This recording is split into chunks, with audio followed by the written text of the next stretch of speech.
messages. Hopefully people are respectful. See if anyone comes in talking some weight loss and whatever else under the sun people want to talk about.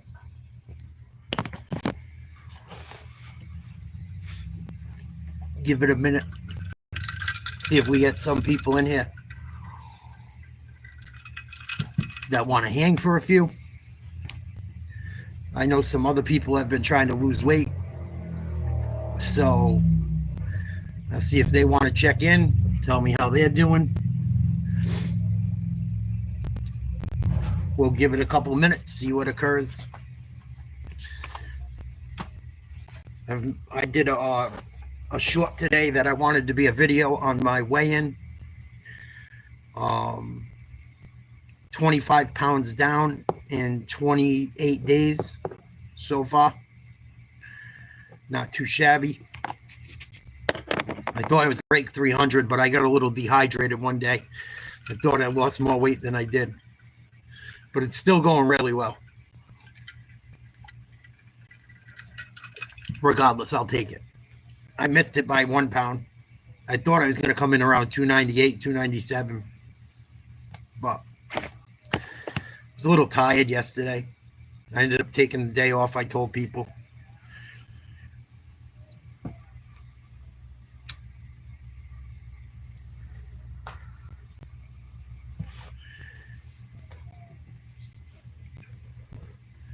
Eight o'clock should be a decent time for people to be available. If not, we'll try it again later. Or we'll try it tomorrow.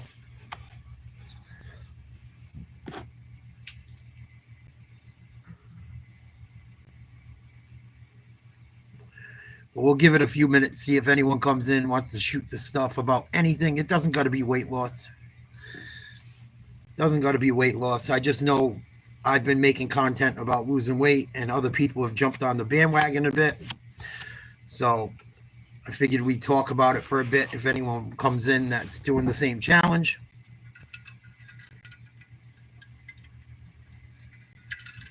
But things are going well. Really well. I'm glad I took the day off yesterday too, as far as doing a ton of cardio. Because I really did put a lot of energy into last week. And it was actually better off because I got an even better workout in today. And I went and walked an extra mile than normal. So it was probably, really didn't lose anything by not killing myself yesterday, which is pretty cool. So the weight loss it's coming off. I got 75 more pounds to go at least. What up, Dragon? Salute.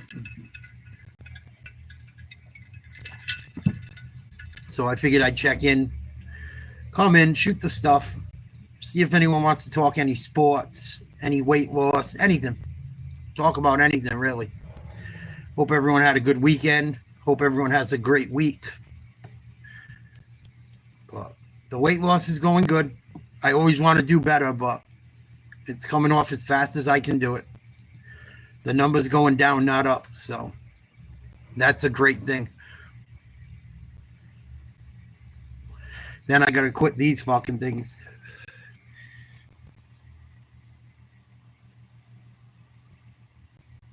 Then I got to quit those things. Yeah, and I can't wait for football to start. I've been starting to watch some of the mini camp stuff, looking at some of the rosters, looking at some of the schedules. Really looking forward to football starting up. And then after that, we got hockey and basketball. We're right back in the swing of things. But I apologize, there hasn't been much sports talk. Hey, Britt. Hasn't been much sports talk on the channel because the only thing really going on is baseball. The UFC fights this weekend were pretty good. We watched them. We talked about them.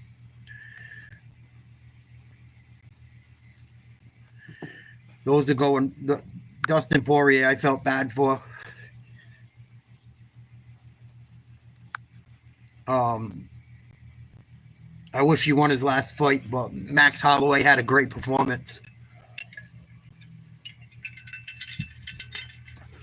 Great performance. Every underdog besides Poirier won on that card. Every single one of them. Pretty crazy. But the weight loss is going good. I just came back from another walk. Diet's on point. I'm going to take another trip down to the beaches end of the week. I can't wait.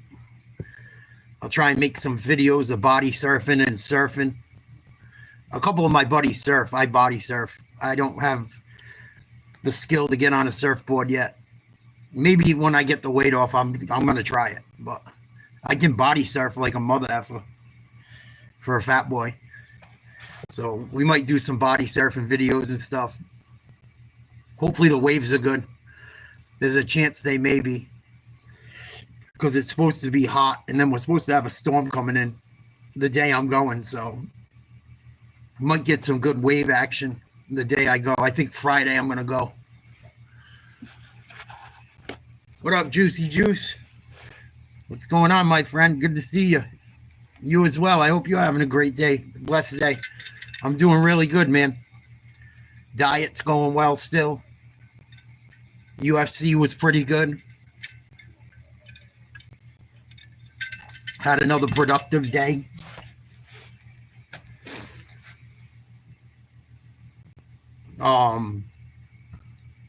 What else? What else?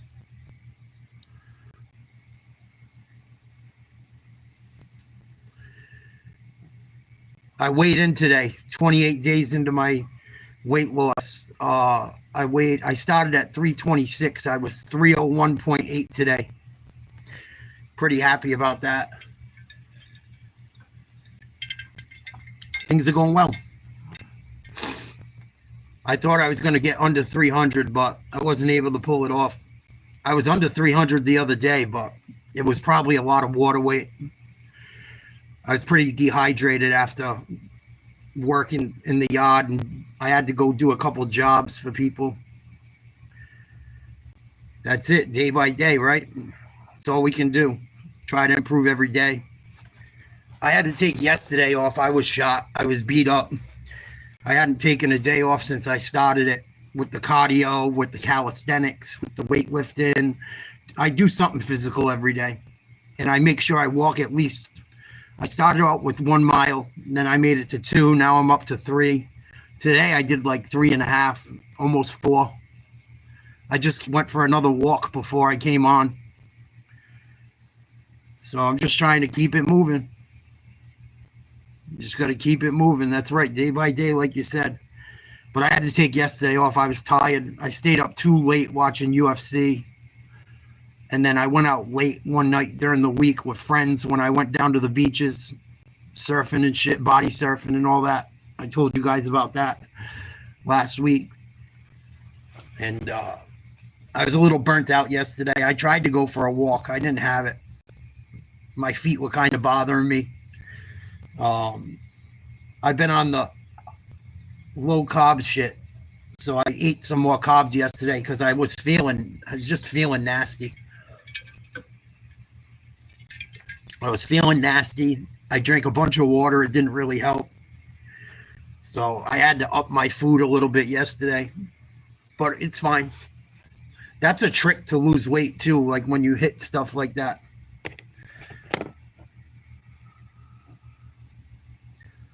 That's dope, Juice Man. Yeah, we all got our battles. Ashley, what's up? Salute.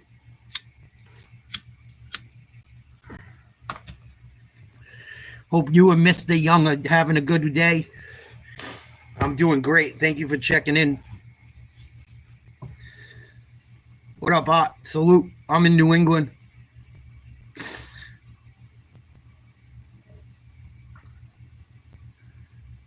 But yeah, the weight loss is going good. I've been making videos about it, doing my weigh-ins.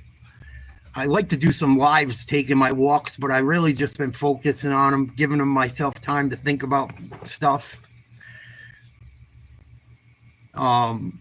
It's like a good time to just like have some quiet time for myself. And I listen to some tunes or audiobook when I do it. Usually music. Music helps me a lot. Music is a great motivator.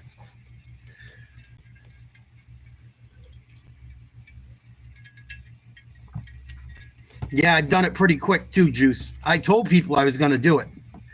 I couldn't do it last summer. I was too sick. I just had too much shit going on with my health and emotionally. I tried. My doctor even said, he's like, it ain't happening this summer, dude. Chill out. And then all my blood work came back about a month ago, and he goes, it's okay. You can go for it now. So 25 pounds and 28 days I'll take. It's pretty damn good. And I know I need to lose 100. I know it comes off easy at the beginning, but it's a good start. And I haven't even really kicked it up yet. Like, I'm capable of doing more. I'm easing myself in. I don't want to go too crazy because I got to mess with the diet at times, and I know what I'm doing, and I'm going to make more videos about it, but I got to be careful how I do it. I don't want to burn out my, I don't want to burn out doing it, and I don't want to push the calories too low too quick, because if you push your calories too low, you're not going to lose weight. Your body will go into starvation mode as long as it can. And it's really not even worth it. It's really not even worth it when you can just eat more one meal and give your body some fuel and trick it into burning some calories, and it'll do the same thing. It works for me. I talk about works for me, what works for me. I'm not a doctor. I'm not a medical professional. I'm just trying to put stuff out there that helps people. And it's good to document it for myself. What's up, Colton?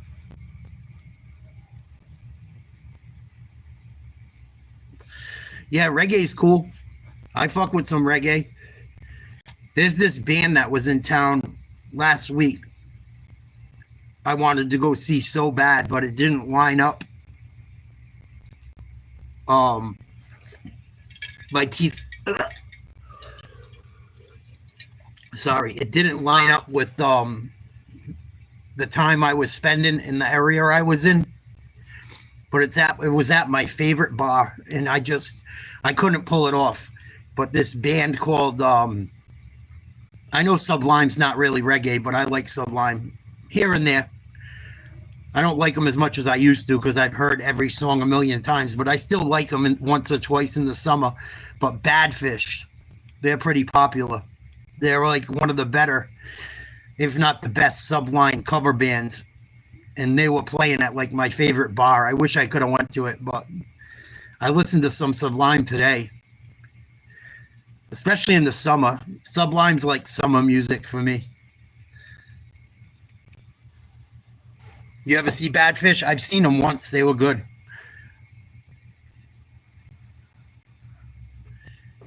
And I won't give it back to you.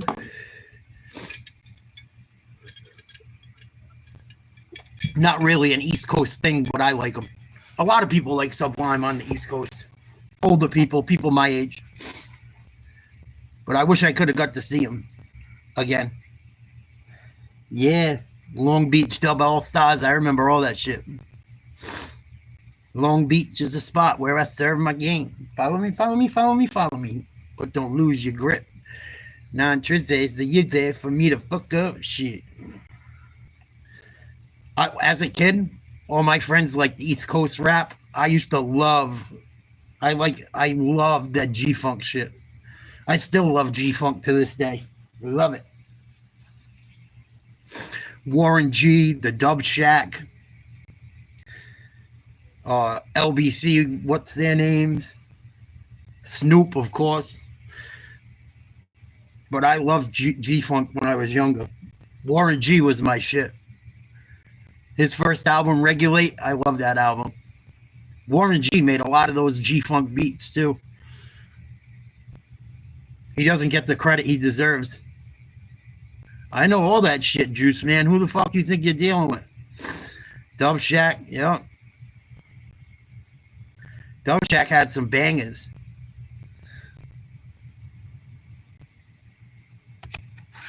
Dub Shack had some bangers.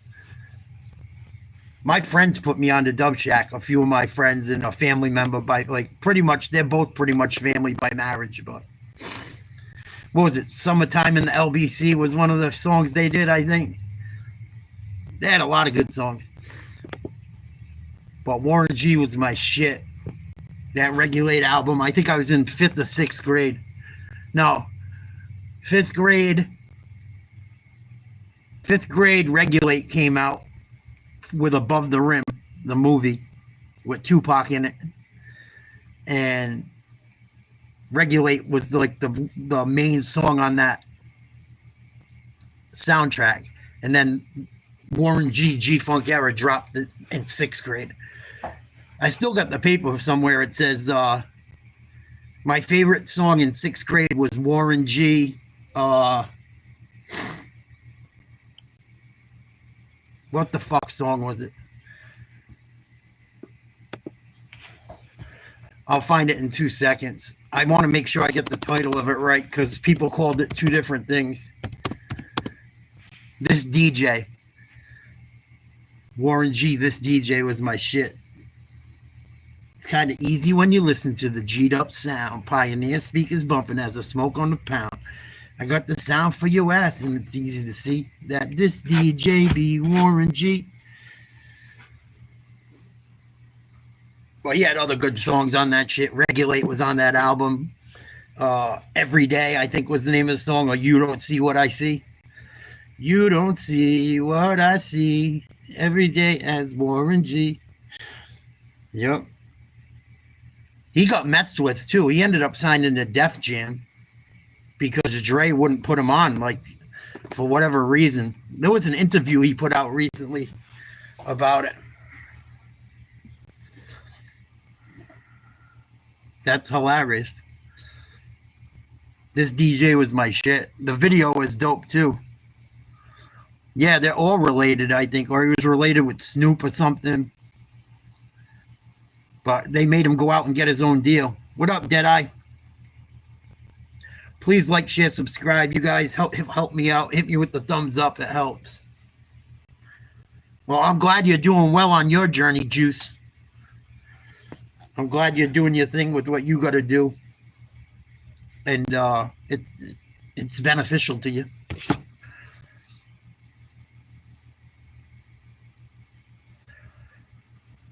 But yeah, Warren G and them guys are all tight. Oh, no shit, huh? I've never been to Cali. Never been to Cali. I heard it's crazy. I don't know if it's as bad as they say it is. I'm sure it's like anywhere else. You got to be careful. I'm sure you don't want to go running around if you don't know what the fuck you're doing. I know the gang culture out there is fucking wild. And I don't know much about it. And I know it's like, it could be like every other block's a different thing. So it's kind of an area I certainly would be careful in. I would like to go check it out, but I don't want to go getting no dumb shit. Yeah.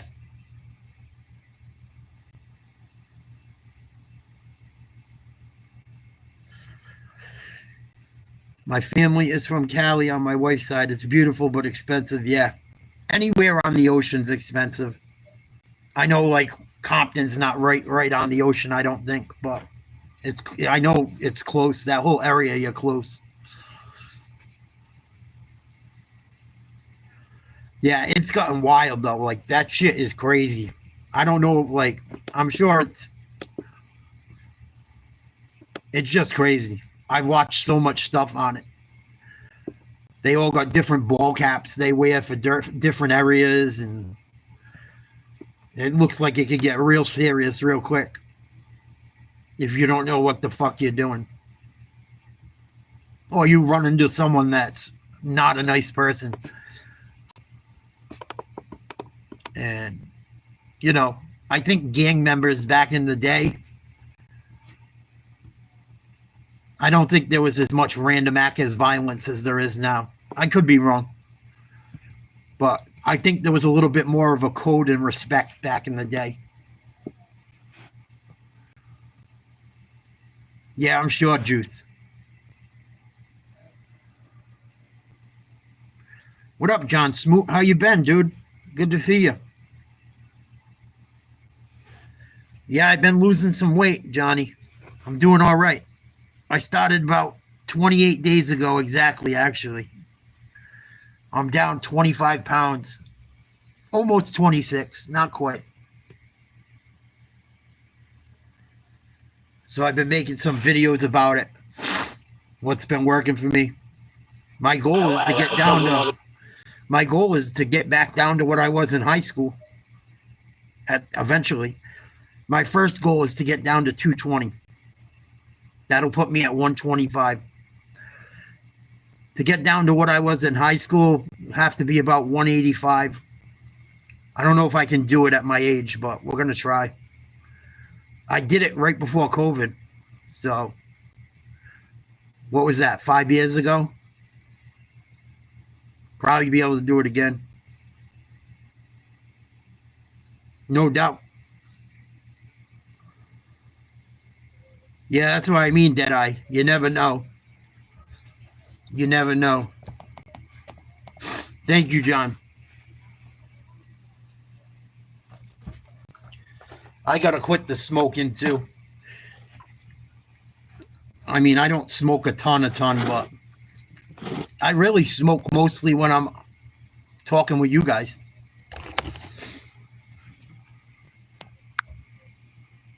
I don't smoke a lot otherwise. That's good. 50% of people that took the poll said they are at a healthy weight. 17% yes, but they don't care or they're scared. 23% said yes, I am on a weight loss journey. That's awesome. And 15% said yes, but I don't know how to. Thanks, Deadeye. I'm going to get there. I gotta. Even at 220, I'm in pretty good shape, but if I get down to 185, I'll be in pretty. I don't think I can get much lower. I don't think I'd want to. Because I'm going to put some muscle on throughout it. I have muscle underneath this fat, too.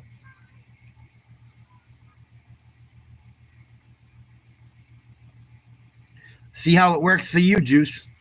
You know? Take a break from it. That's all. I haven't been doing much of that since I've been losing weight. I went out one night since.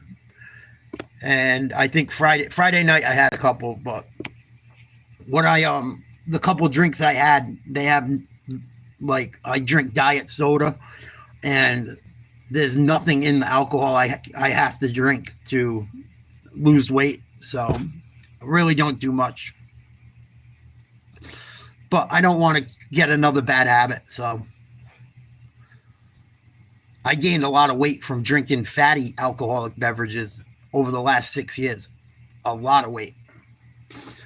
From drinking Kahlua and fucking milk and coffee, brandy and shit. One drink, one medium-sized iced coffee cup, alcoholic beverage of that shit, and it doesn't even have a lot of alcohol in it, is like 1,000 and something calories. It's nuts. I would drink 2 or 3 at night. That's like fucking 3,000 calories right there. How tall are you, Deadeye?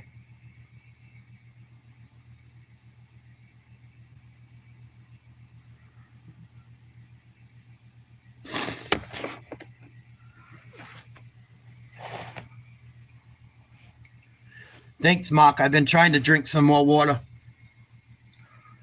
It's improved, actually. My skin's gotten better.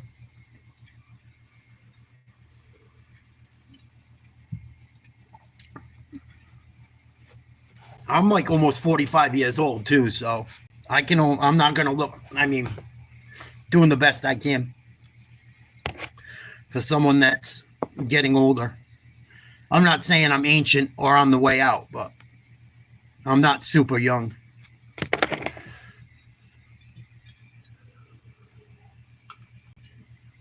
But yeah, water's a great thing. It fills you up, makes it definitely slows down your appetite. Sleep's a good thing too. I talked about that today. You can't eat when you sleep. You don't get hungry when you're asleep.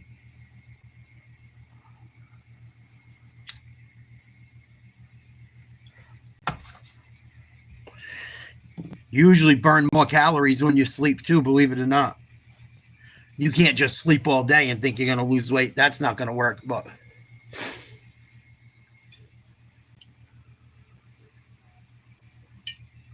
getting a good 8 hours of sleep helps immensely. Yeah, I've heard that, Chad. I've heard that. I haven't noticed a difference, though, whether I eat late or not. But my diet's been really on point. I'm not eating any junk food. Really not eating anything processed. Very little.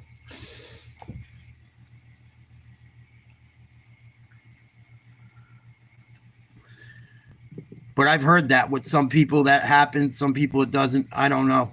I haven't had an issue with it. I got to be honest, because I've tried it and I checked it out. And no matter what time I eat, the calories are the calories, it seems like. But I'm only documenting and telling people what I've been doing. So, and I'm welcome to talking about other things. I'm just saying I'm only talking about what I know for me, for what I've been doing. I'm not a doctor, not a healthcare professional. Well, I'm only just trying to. I can only speak on what's been going on with me. What happens with other people, maybe it does.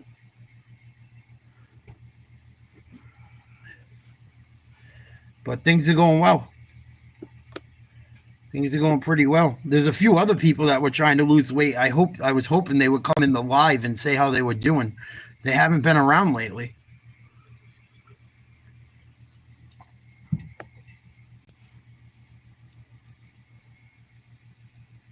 Yeah, I don't know. Diet Coke and Diet Pepsi, I have some. I don't drink a ton of it, but I do have some. And I'm not a big soda drinker. It's just you don't have many options on a low-calorie diet. Diet soda has no carbs, no calories. I don't think having a couple is going to kill you. Being obese will kill you faster than drinking Diet Coke. I'm sure.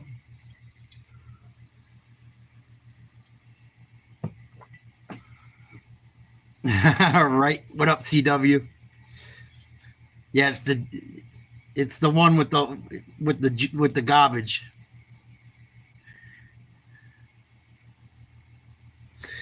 The one with all the Enfamil. Yeah, hard on your joints is right, John. It's not fun when you have trouble washing your feet and trying to tie your shoes. Not fun. And the list goes on and on. It's bad on your back, bad on your knees, bad on your feet. It's bad on everything. Bad on your heart. There's not too much that's good for you.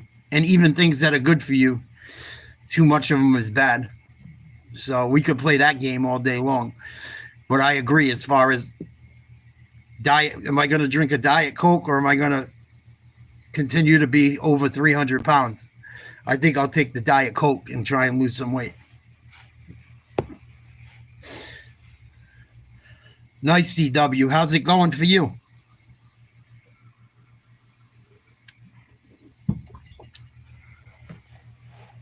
It don't got to be weight. It don't got to be weight. If you're healthy, try something else. Just because you're healthy, maybe you don't exercise a lot. Try and exercise. I'm just trying to motivate people and do something a little healthier. I'm not perfect. I smoke cigarettes. I'm fucking still fat. I'm not out here trying to be like that. I'm just trying to do something positive, trying to make my life better, trying to document it, maybe give some people some motivation, maybe give somebody a tip they haven't heard of, maybe show someone that another fat dude can do it. Yeah, sugar's rough if you eat a lot of sugar. Sugar can be rough. A lot of sugar and alcohol and shit too. Certain alcohols. A lot of sugar. That was my problem. I was drinking too much of that Kahlua and shit. I wasn't even drinking a lot of it, but what I was drinking was too much for too long. Threw a ton of weight on me because I really didn't eat a lot. It was mostly empty calories from drinking bullshit.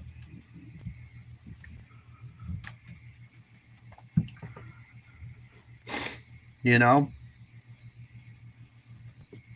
Fucking that pandemic screwed people up, myself included. Screwed people up. People are just starting to figure it out.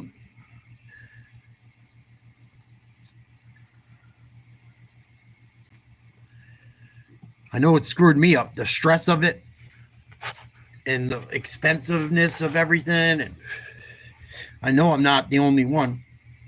Plus all the other shit that life brings. You stop paying attention to your health. Or you start thinking you can get away with stuff because you gotten away with it throughout your 20s and your 30s. And now you're almost 45. And now it don't work no more. Plus you've been doing it too long. It's a humbling experience. The last year and a half, 2 years of my life have been one of the most humbling experiences of my life.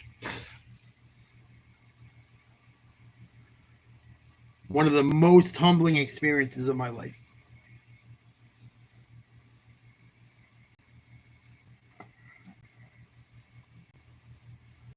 But just got to move forward, right? Can't quit. Can't quit. Can't quit. Can't quit.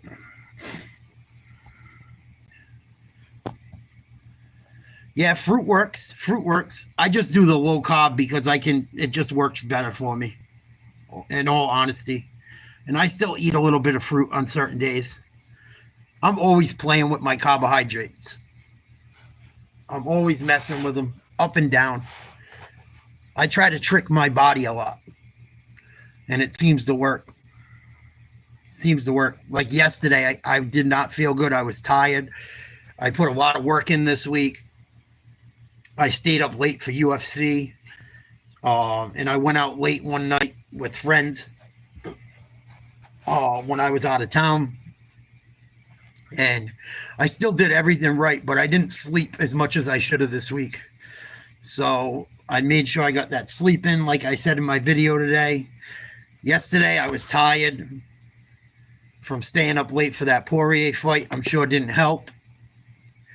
And I hadn't had a day off since I started the weight loss. So I tried to take I was going to try and do at least a mile of a walk. And my feet were bothering me. I was kind of lightheaded. I just didn't feel like myself. So I came home. I had like a hamburger bowl with just hamburger smashed up, ground burger smashed up. And I had it with asparagus and some rice and some onions. And I upped my carbohydrates probably by 60 or 70 grams that one meal, which is more than I've eaten in a day, just about the entire 28 days. And today, I feel great. And I woke up at a decent weight.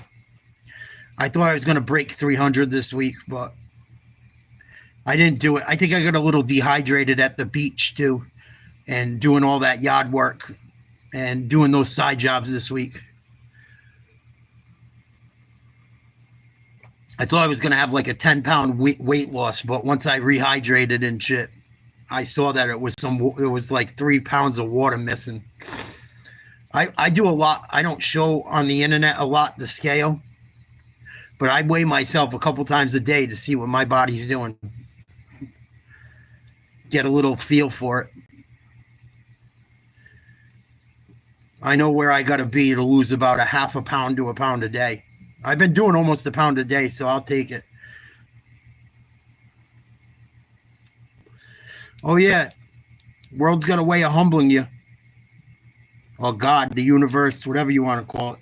I like to call it God. Sometimes I think it's a humbling and they save you from shit too.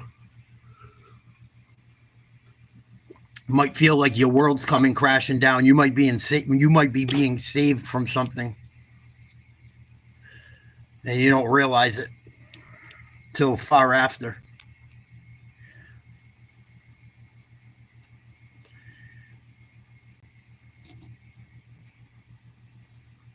Well, because there's no protein in fruit. If you want to get full, you got to eat protein or green vegetables, I find. Chad, in my experience, that's what I tend to do. Because you can eat a ton of spinach. You can eat a ton of broccoli. Even on a low-carb diet, you can eat a lot. You can eat a lot. I couldn't even eat that much. I've been starving, and then I eat like a half a bag of spinach, and I'm like, you're not going to gain any weight from it. As long as you don't put dressing and load it up with dressing. Or butter. You know, and a ton of salt as well. You can put some salt, but you really don't want to go those routes if you can help it. If you can eat it raw with a tiny bit of dressing, the right dressings, I find that the best way. Yeah, I was raised Catholic, C-dub. I don't really go to Catholic church anymore because of all the pedophilia with the priests. I don't like support. I refuse to support that shit. And I don't like how woke it's become. I still go every once in a while, but my church has changed so much. I had a great priest. I never had any funny stuff happen to me, thank God. And he passed away a while ago. And when he passed, they brought in a new guy that I don't know. He's not my cup of tea. And he always wants money. And I don't live in an area with people with a lot of money for the most part. It might look like it, but there's some people that do very well in my neighborhood that have moved in like the last 10 years, but we're not a very super rich neighborhood. You have people that are like millionaires in my neighborhood probably, and that have vacation homes and shit, and then you have people that are broke. You know, it just depends on what street you're on.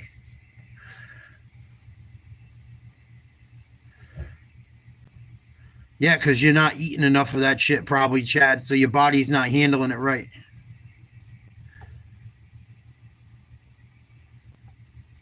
Yeah, I've heard that as well. I don't know. I don't have those issues, luckily.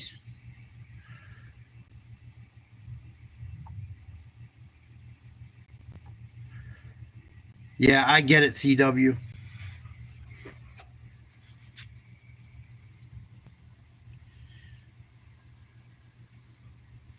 But I don't know, Chad. You have to talk to your doctor about that stuff. I don't want to tell you to do something and, talk to your doctor. Tell him your personal issue. I hear you, James. I cannot wait for football season either. They started releasing the top 100 players of 2025.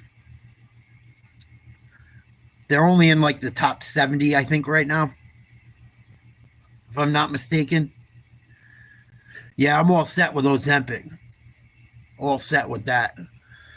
I've heard horrible shit about it. I've heard good things about it. But I am good with that.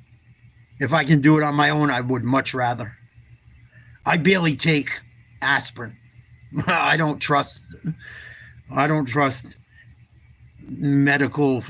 I don't trust pharmaceuticals that much. So I'm all set with that. I've also heard stories of people not getting hungry after they use it, which is good, probably if you're trying to lose weight. But if you don't need it anymore and you come off of it, I would hope to be normal like again. And I've heard stories of people not being the same after they get off it. And I also heard stories of people's, like, I've seen pictures of people in Hollywood. I don't know if it's true, There's like a thing called Ozempic face. It doesn't look good. It doesn't look good. There's been quite a few people, and it could be people getting older, losing weight. I'm sure I'll look a little bit older when I lose the weight. I hope not too much, but when you lose weight, your face does have a tendency to look a little bit older the older you get. So I don't know, but I would rather do it as natural as possible. Mimi says, cut everything in half. It worked for me. There you go. I'm glad that worked for you. Keep it going. Yeah, you could do shit like that too. I think people that don't know what they're doing should measure everything and talk to their doctor and figure out the best way to do it. But I try to look at my fists sometimes if I don't have a way to measure. Like each meal should be like a food group as big as your fist, kind of. That's how I do it. Like I'll get enough chicken breasts cut up and put it like the size of my fist in. And then I'll put like some rice sometimes or whatever vegetable. A lot of times I don't have a lot of rice. If I do, it's like half a cup, which I figure is like half of my fist. Green vegetables, you really don't got to worry. As long as you're not pouring tons of shit on them. You fast, yeah. Fasting seems to help. For sure. I try to go like 16 hours before I eat.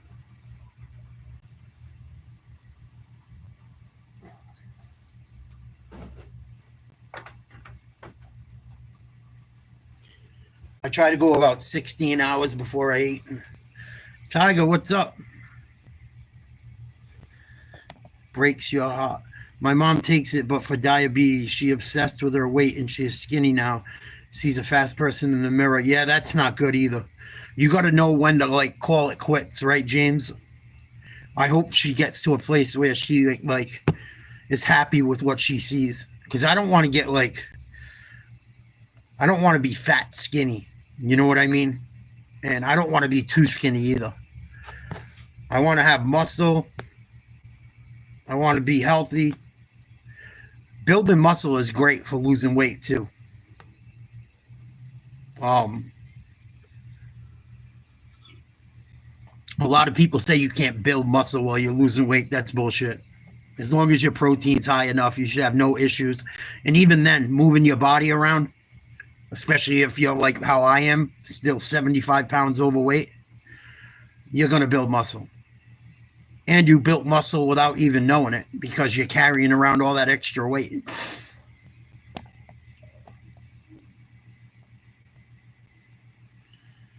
Yeah, I've heard that sparkling. I've had that sparkling ice. It's horrible, but it's an option.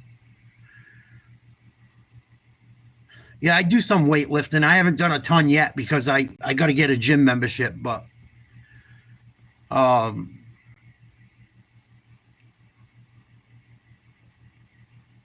I got to start doing more lifting eventually, but right now I don't have a membership. I've been doing everything outdoors, doing some push-ups, some planks, some weightlifting.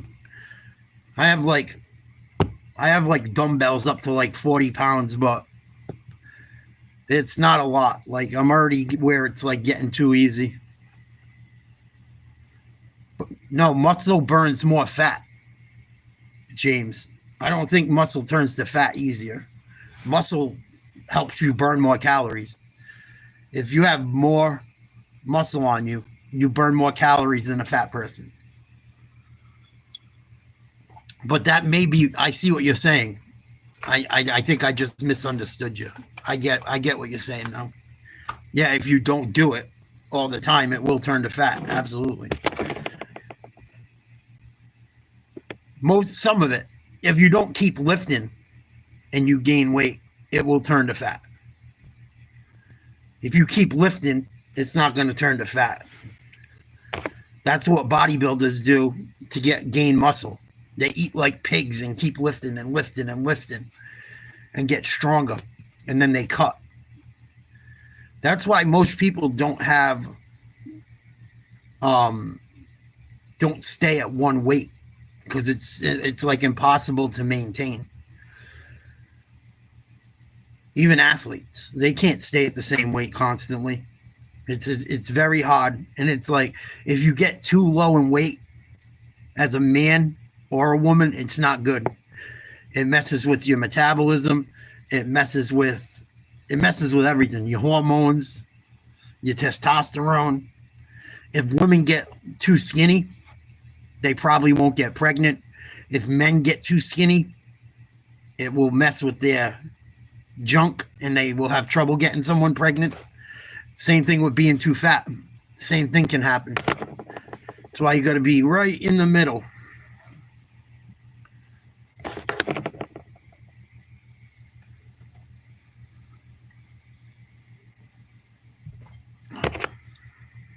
Yeah, because they're leaner, James. It may not look like they have muscle, but they have muscle. It's just not big muscle.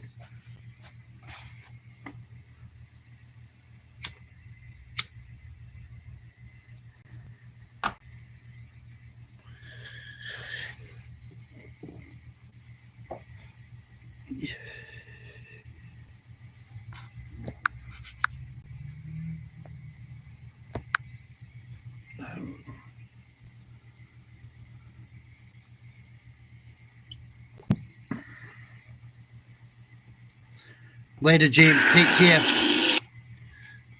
Think we got about 50-something days until NFL starts. He'll be here soon. What up, Bri? How's it going, man?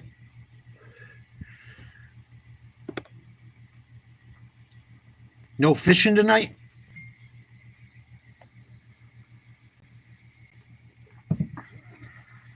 You still fish a lot at night?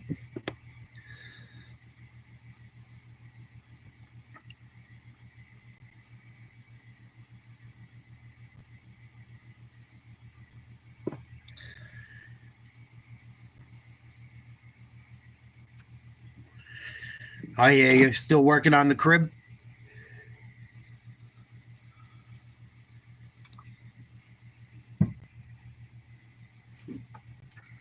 Yeah, it's because you haven't done it in so long, Chad. Nice.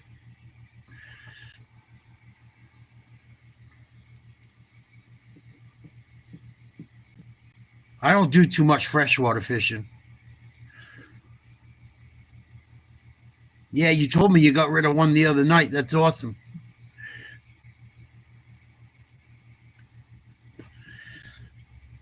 There's a couple freshwater fish I want to catch that I haven't. But for the most part, I'm a saltwater guy. I would love to go catch a monster sturgeon up in the Northwest. I also like to get a couple nasty muskies. People hate them. I would love to catch a couple muskies. Them motherfuckers look nasty.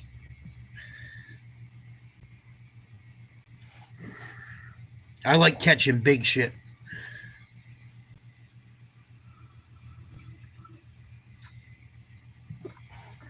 That's good, Chad. Whatever works for you, man. Right? To each his own, I say. And if I'm not with what you do, as long as you don't bother me, I could really care less. Well, you don't bother other people, I could care less for the most part. Yeah, even big pike, same thing. We get big pike around here. We don't have muskie, I don't think. I don't know. I thought a muskie was like a big pike. I didn't know if it was pike at a certain size or what. Like I said, I'm not huge on freshwater. It's not a big thing where I live. Fishing for tuna and mako and striped bass and all saltwater species is what we're into. But there's not a ton of fresh water that holds big fish in my area that I'm really. I mean, I'm sure there's some out there, but I live in more of an area where we do more saltwater fishing. I hear you, Bry.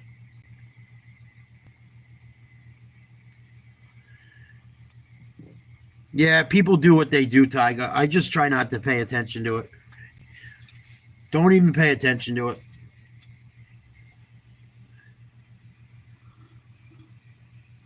Yeah, I heard walleye's good for a freshwater fish. I've never really eaten much freshwater fish. Not my thing. I'm not even into salmon, really. Even though salmon's kind of both, but yeah, people are nuts. I'm sure they're not even, I don't even care if they really are or they're not. There's always a fucking troll. The less attention you pay it, the better. Once they realize they're not getting through, they just keep spamming and then you block them, or it's very simple.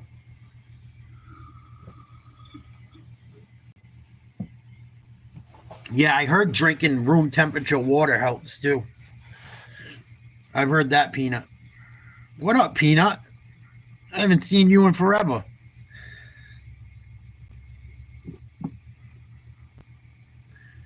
I don't know if that's my boy from Canada and he changed his screen name, but he used to have Peanut as his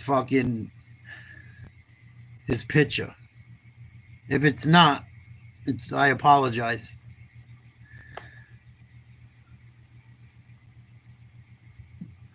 But I heard walleye's good. I'm trying to think what I've had. I've had catfish. It was mid. It was all right.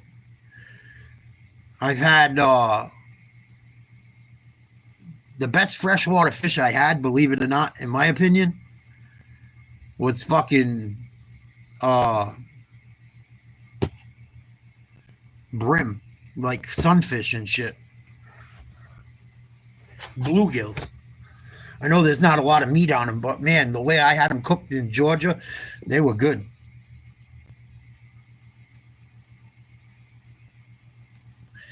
Yeah, I eat white rice too.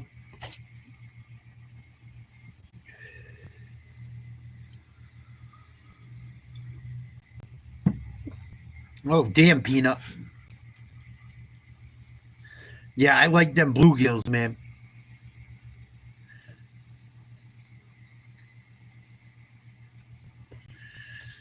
I love shellfish, yeah. I eat some here and there. I usually catch it myself. I used to fish for a living. I was a commercial fisherman for years. Um, so I usually go get it myself, so I know it's good and shit.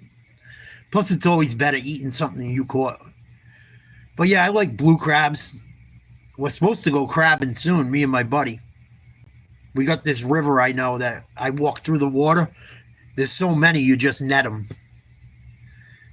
But it's a little freaky too, because sometimes you step in their hole and they climb up you and shit. But there's so many there, you don't even got to bring bait or a trap or nothing. I just walk through the water and scoop them up like I'm Tonto. There you go.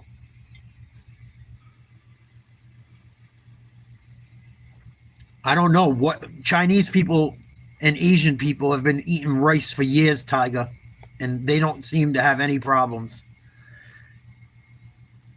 And they have the longest lifespan on Earth, so I wouldn't worry about white rice. As long as you're not eating a ton of it, ton of it, ton of it. And even then, I don't know, do some research if you're worried about it. I've heard stuff about it too, but I keep it in my diet, losing weight. And when I start working out more and I go on maintenance, when I don't want to lose any more weight, I'll add a lot of rice in. I'll add some whole wheat bread in too, and some like flour tortillas that aren't fried. I'll add some of that in. But right now, I don't have that much of that in my diet besides some rice every few days. Today, I didn't have rice. I'm going to try not to have rice tomorrow.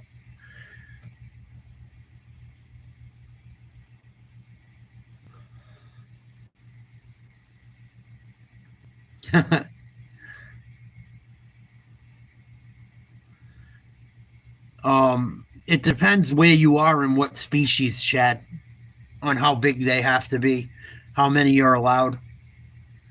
It depends on your area and what kind of crab it is. Every state has a different um, regulation.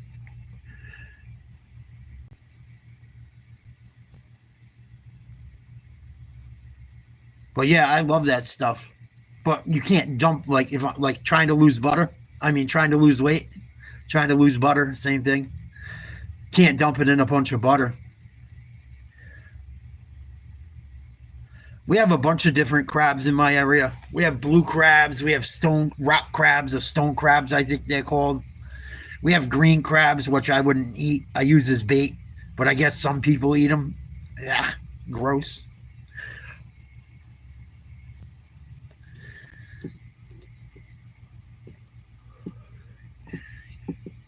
We have blue crabs are nasty little fucks. They'll take your finger off. Some of them get big.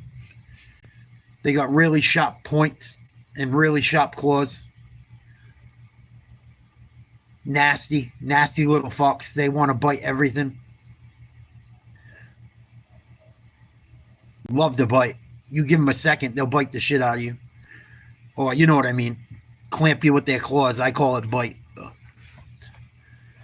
I've never had caviar. I don't think I would ever eat it unless I was like on a desert island and it was the only thing available. In a survival situation, I would eat fish eggs, but if I didn't have to, no, I would not. But yeah, fish and eggs is cool. I don't like runny eggs though, and I don't like hard boiled eggs. I really only eat eggs scrambled.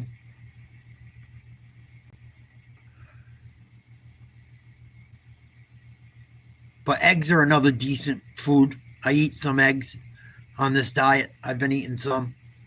Should probably eat more to switch it up. But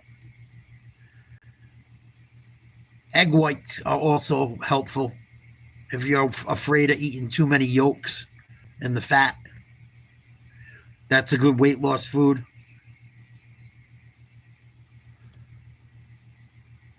Oysters with caviar. I eat oysters once in a blue moon just because they're good for you. Your libido, supposedly. They're good for your man parts. They're good for your sexual health. I force myself to eat a couple here and there. I can't stand them.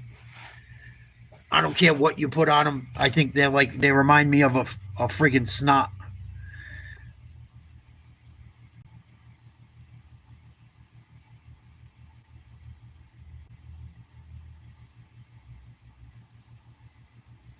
Yeah, I've never heard about vinegar bothering a crab, Brian.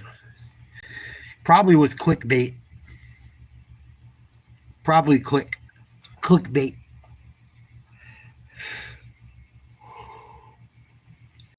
I've never heard that in my life. I've lived next to the ocean my entire life. I was a fifth generation fisherman on both sides, commercially. I've never heard that in my life. That might be the stupidest thing I ever heard. I seen people get their fingers taken off by them. And I know those blue crabs. I don't think they care what you have on them, what you have on you. I think they just like to bite or pinch. It's probably the same type of person that eats Tide Pods too. You know, people listen to everything on the internet nowadays. Unfortunately, there's some dangerous shit out there. Some of the videos I see, and they say, "Oh, did you know this? Did you know you could do that?" And it's like, no, you can't do that. It's a good way to hurt yourself. Or they'll tell you some fact that's not a fact. I see it all the time on the on shorts, on YouTube shorts. I see it constantly. I'm like, these people are going to get people hurt, or someone's going to fail a test because they believe this stupid shit.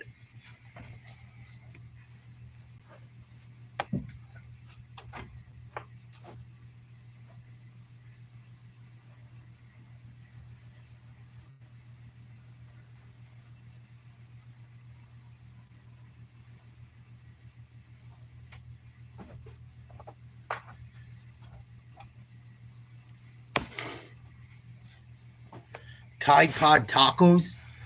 Oh, I've never heard of that. What's up, Atomic? Salute. Atomic Paramecium. That's an intelligent name. Holy shit. I haven't heard the word paramecium in forever.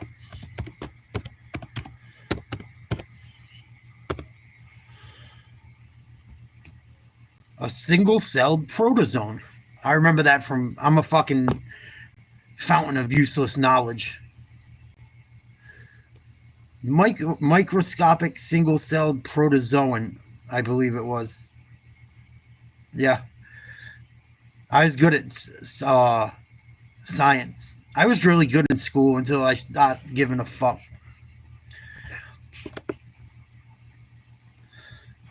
All right, Bri. Listen, you guys, I'm going to be right back. I want to go get some ice for my Diet Coke. Give me 2 minutes. I'm going to use the restroom. I'll be right back. Please like, share, subscribe. Give me 2 minutes. Please.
Sorry, guys. Thank you for being patient.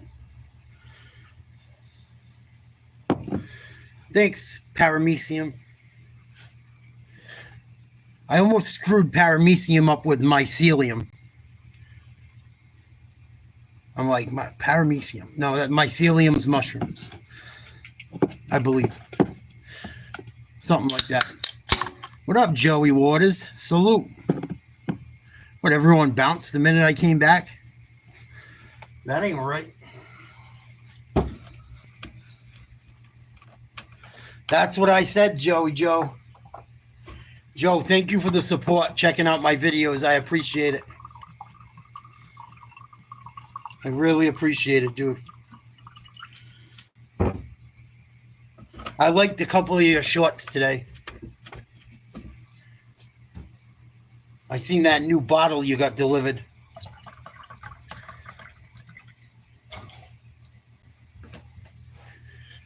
Look like some good whiskey.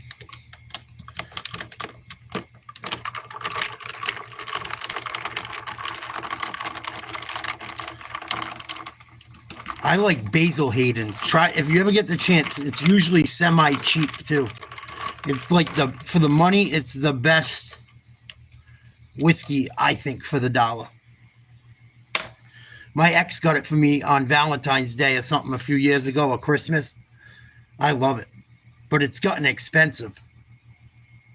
The store near me used to be cheap, and now I went in there the other day. They wanted like almost $70 for a bottle that used to be $40. I was like, what the fuck? And it was just like the regular version. It wasn't no special version. I was like, it's just a regular version.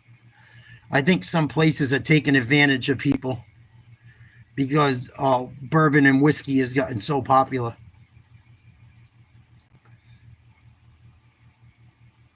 I think it's gotten so popular with people that they're just pricing the shit out of it. No one used to drink whiskey and bourbon. I'd be like the only fucking one everywhere I went.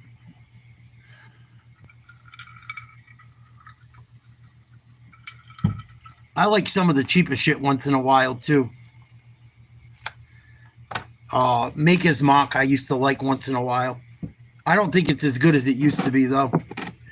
I don't know if they did something. To me, Maker's Mark does not taste like it used to.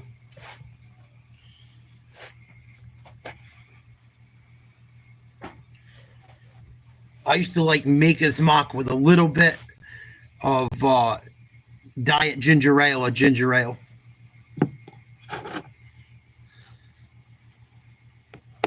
Yeah, I know a lot of people. This kid he's not a kid. This guy I worked with at the Postal Service, he collected all that shit. He saved it. He was like a connoisseur of the shit. I never saw his collection, but he showed me a few pictures of some of his shit. And I think he resells it. Some of it. Some of it I know he saves for special occasions as well.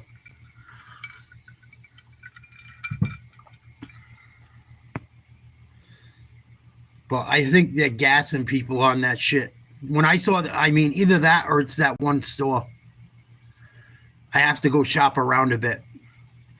But I used to get Basil Hayes. I think the first time she bought it, I asked her what it cost. It was like right around $40. It might even been like 35 for a good sized bottle too. I think it was a fifth. At least. It might have even been a liter. Is a fifth a liter? I can't even fucking remember. But yeah, I like Basil Hayden's. I fuck with it.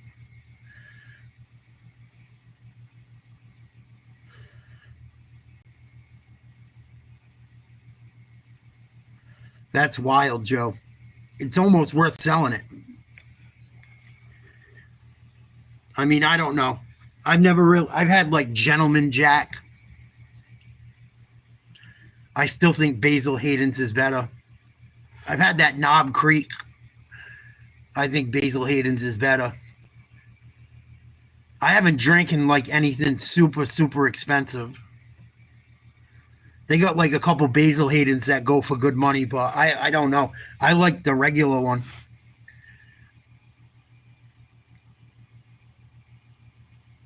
But I know some of that shit gets expensive.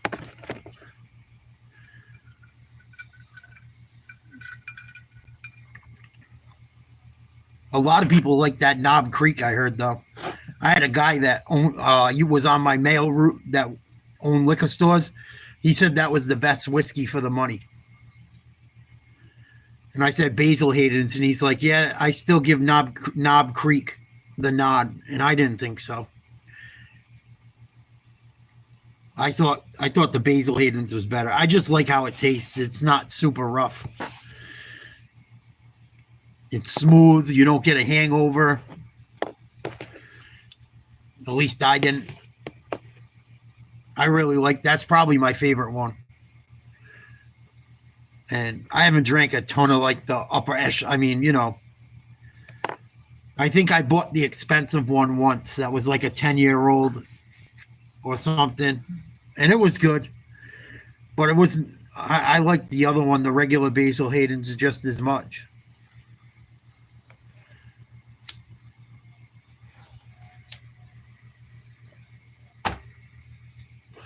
But I think that shit is like everything else in life, pretty much.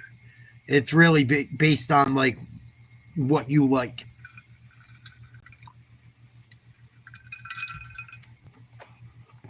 Cool. Shit, maybe one day I'll make it down your way and we can do a live tasting. That would be fun. If I'm ever in the mid-Atlantic, I would love to come by and fucking do a little show.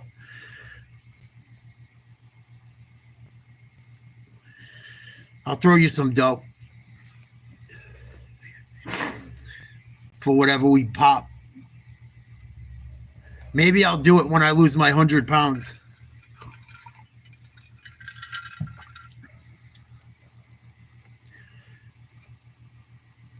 You getting ready for football season, Joe? You got to be pretty excited, man. Redskins had a hell of a year last year. I'm really interested to see how they're going to do. Yeah, they're saying the Patriots want to grab him. Another one, supposedly. That's what I heard anyway. They said the same thing about TJ Watt, too.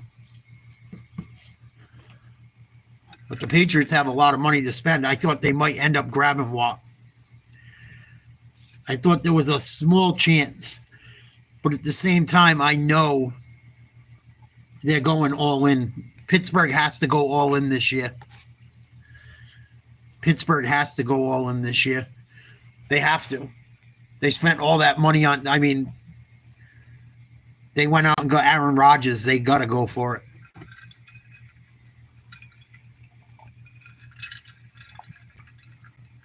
Yeah, I'm curious about it too. I think Pittsburgh's going to be better defensively. And it's all based on health. It's all based on health. Every team is based on health too. The one thing I worry about Pittsburgh is their wide receivers. It's the one thing. I looked at that receiving core the other night. We were looking at the NFC North. They got a good tight end. They got a couple guys that can play.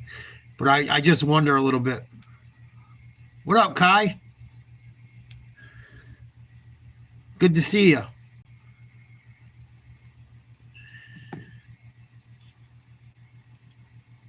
I want to see what Jaden Daniels does this year.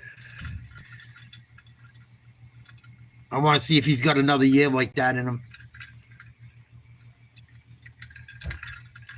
Because now they know about him. Yeah, it's going all right, Kai.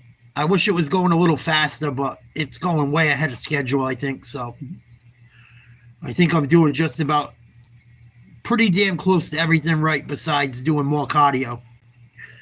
I just don't want to burn myself out. And I'll be able to fuck with that as I lose more weight. I don't want to do it. I got to be, you know how it is. You got to be a little careful.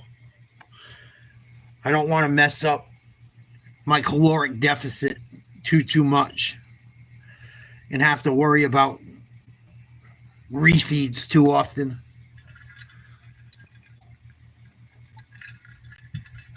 I took a bit of a rest day yesterday. I had to. I was tired. My feet hurt. I tried to walk, tried to do something, and I did some yard work, but I didn't have much in the tank. I walked about a quarter mile, maybe a little bit more, and I felt off. So I went home and I did a refeed. I did a carb refeed where I added about 70 or 80 carbs to a meal. For the day, like for the day total, but only in one meal. And I went and got some sleep and it helped. I went and got some sleep because I didn't sleep great the night before. I stayed up for UFC. And I got dehydrated this week too. I got a little excited, and I said it on the video too. I go, I can't believe what I weighed today, but I have a feeling I lost a little bit too much water weight, and I was on the button about it. I was on the button, and I knew I did a lot of work while it was hot, so I had a feeling I lost a couple pounds of water. And I fucked up today too. I mean, I didn't really fuck up. It is what it is. But I drank like not a half a gallon, probably like a quarter of a gallon of water before I weighed in. So I probably, if I didn't take that water in, would have been at 300 or lower. But it is what it is. It is what it is. And it worked out perfectly too, because I was able to get an extra mile in today. So I really didn't lose much. I've been doing 2 to 3 miles every day. Today I did a little over 4. So really I'm still on point, even with the day off. And I feel better.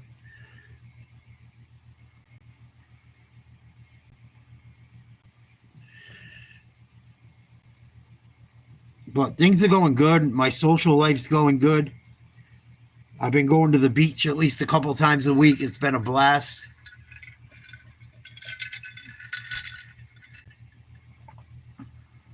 Yeah, that's part of it too, Joe. And on the way losing it, you have your days where you feel crummy, but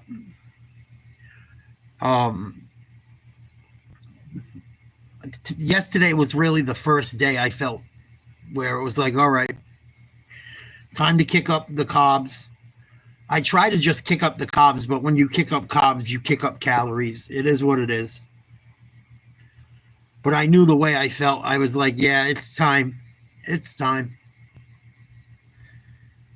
And then about an hour after that refeed, I felt great. But it was like 9 o'clock at night. 9 o'clock at night. I'm like, and we had thunderstorms rolling through. And I was like, you know what? Just go to bed. And I slept all the way till like 9 a.m. this morning. How's your loss going, Kai? I know you don't have as much weight to lose as me, but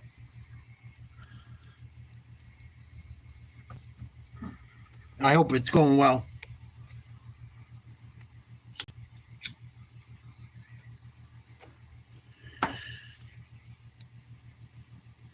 I want to do some more walks while I'm working out, but I really enjoy working out kind of alone.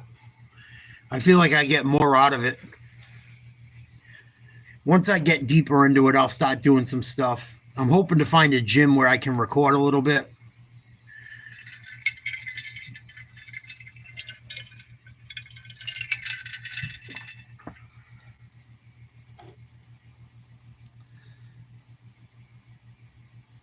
Oh, shit. That's not good. I knew something was up. Are you okay?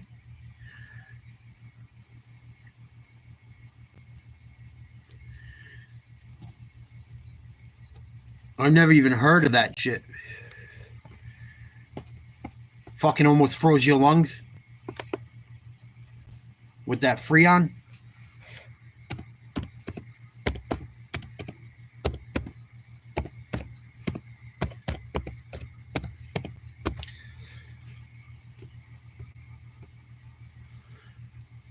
Wow. Doesn't sound fun. Does not sound fun reading about it. Yeah, I don't fuck with AC systems. I don't know enough about them. I know they make those things where you can recharge your own now. I don't fuck with it. Plus, my mechanic told me they don't work as well as you think, and it can fuck your car up worse. I don't know if that's true. Ugh. Yeah, you got to be careful, dog. That sounds nasty. I'm looking at what it says right now. Inflammation of lung tissue caused by inhaling or aspirating irritants from chemicals, gases, and fumes, not infectious, result in exposure to substances. Household products, chlorine gas, smoke. Ugh.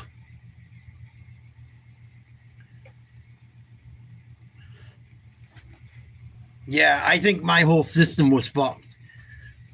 That's what the guy actually said. He's like, yeah, but your Freon's so low, it's not good for your system.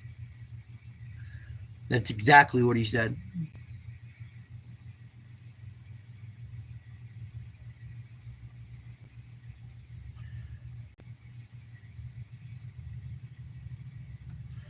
Yeah, that's what they said too. It's got to be fucking. They got to pull the old shit out.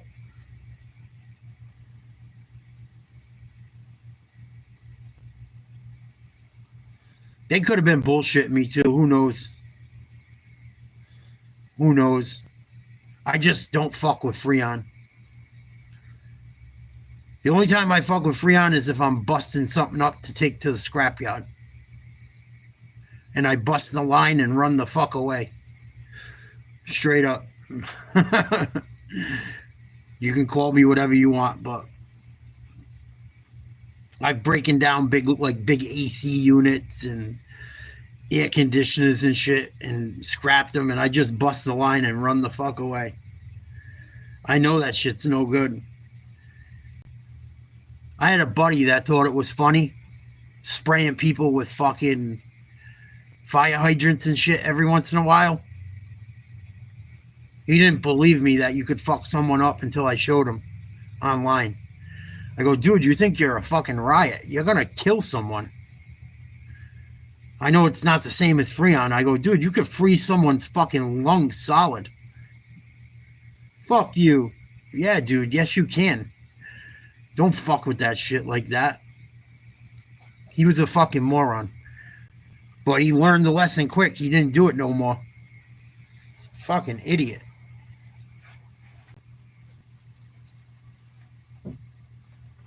They taught us that in like fucking 6th grade science.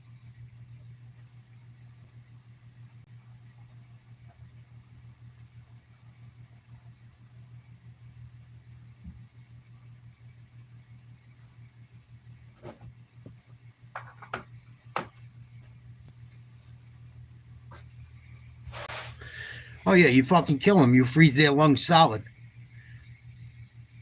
They taught us that in like 6th grade, I remember. 5th or 6th grade. That shit's no joke. I'm waiting for the TikTok where someone gets killed doing that shit. I was talking about it a little bit earlier. Some of the TikToks and the YouTube shorts I see that people like think they're telling people factual information that's totally wrong is wild. In the last week, I must have seen 15 to 20 videos that could actually get someone hurt really bad or killed from bad information. And then I saw like another 15 or 20 talking about historical facts that weren't accurate. It's fucking wild. And they want to talk about misinformation. Holy smokes.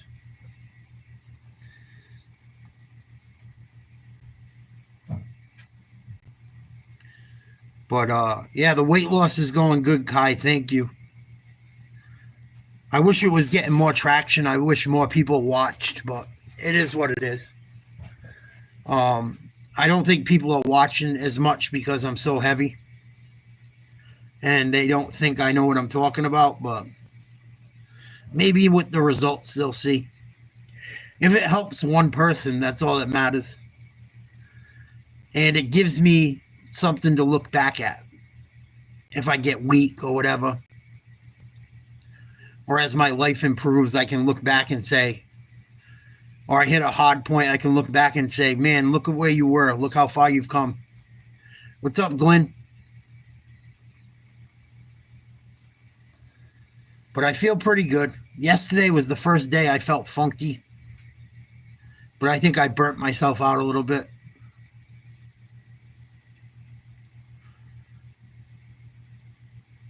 Yeah, that's kind of why I've been doing it too, Kai. You know, try to inspire some people, try to show people.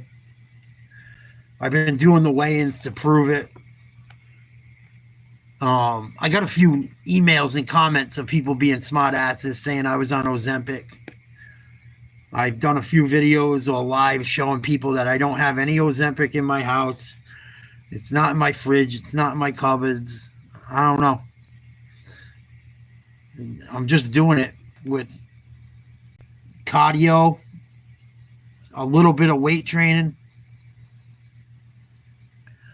I'm doing it just regular ways, fun ways. Some calisthenics. I do got to get a gym membership soon, though. I want to add more weight training in. I really do.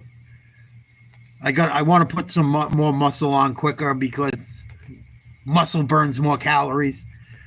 So, and I don't want to be skinny fat.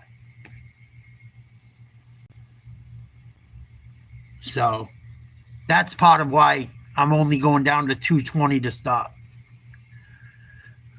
And that's why I'm trying to take it kind of slow. Like, I'm trying to go fast, but I'm really, a lot of days I hold back, in all honesty. But even the walking, I got a pretty good idea what I'm doing. I've done it before.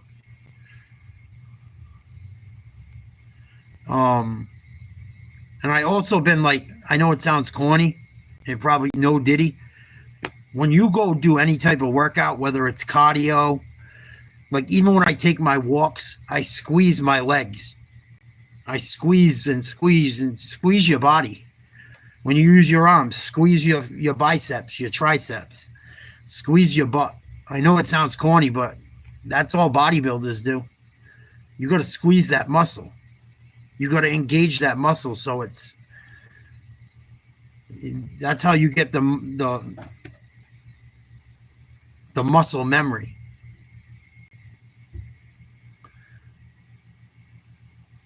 Yeah, I'm all set with the elliptical. I hate that elliptical. I don't like it. I just don't like the fucking thing. I go on the treadmill or I go on the step climber. I just don't like the way the elliptical feels. It's just not my thing.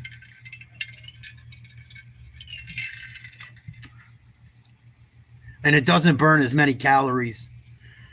Once I start going to the gym, I put that bitch on the maximum uphill. And I go like 4 miles an hour. I could probably start doing it now. But when I got in shape just before COVID, I was down to 190. And in pretty damn good shape. And not like a skinny fat 190. I was doing a 15 incline on 4 miles an hour for an hour. And it burns over 1,000 calories for someone around 200 pounds. And I hate the elliptical. I don't like the way it feels. It doesn't burn shit. It's probably good for mobility and shit. I mean, I fucked with it a little, but it wasn't for me. Wasn't for me. Plus, when you're lifting weights and shit, the arm movement really don't help. You don't really want to loosen your muscles too much lifting. Believe it or not. You really don't. Most of those bodybuilders that are, or guys that build big muscle, they don't stretch. They do their warm-up sets and that. You stretch everything out, it's harder to get a pump. Believe it or not. That's why most people do their cardio first too. Because if you do cardio last, once after you do your weight training, all your blood's going to leave your muscles that you just trained and run to your legs and other parts of your body. You guys will see. I know what I'm talking about. I've been through it. I've done it before. Not this heavy, but close. When I got out of the hospital from one of my last surgeries, I was pretty close to this. I was about 310, I think. This is the heaviest I've ever been. And the oldest I've ever been trying to lose weight. So But I'm doing damn well for not having a gym right now. If I had a gym, I could definitely do more. But I just don't have the money for it right now.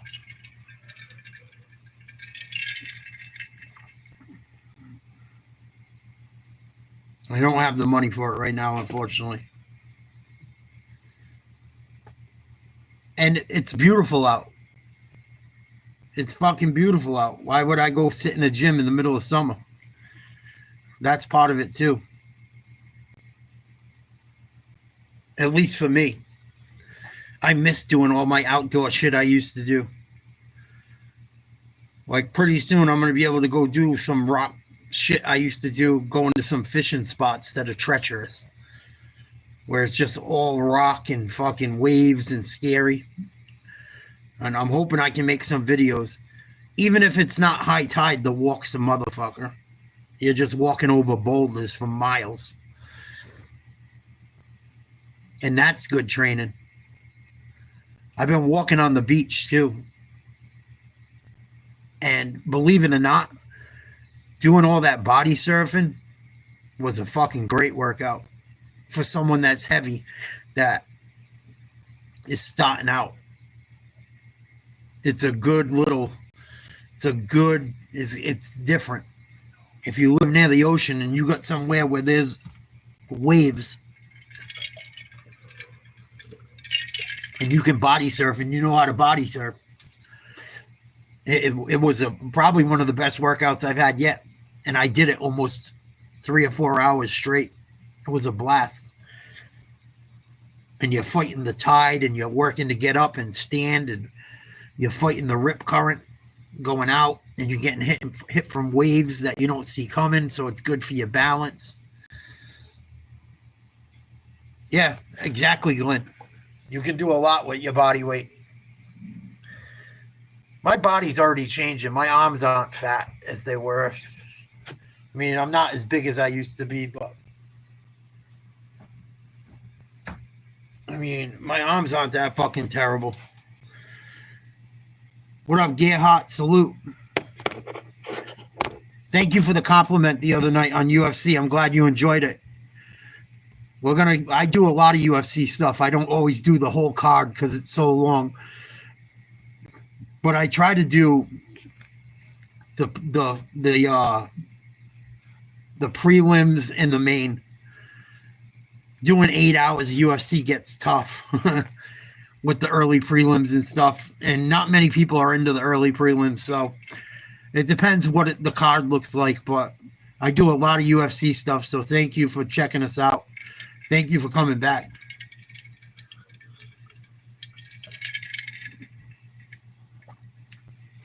Yeah, I got a bunch of hills. I got the beach right down the road. I walk through that shit a lot. Yeah, we do NFL stuff too. I think I've seen you in here a few times. There's a lot of people in and out, so please don't take it personal if I don't remember you perfectly. I have people that are here like regularly, and then people that slide in and out. So if I'm forgetting you, I'm so sorry. It's really, really not personal at all. The more you're around, the better I'll get to know you.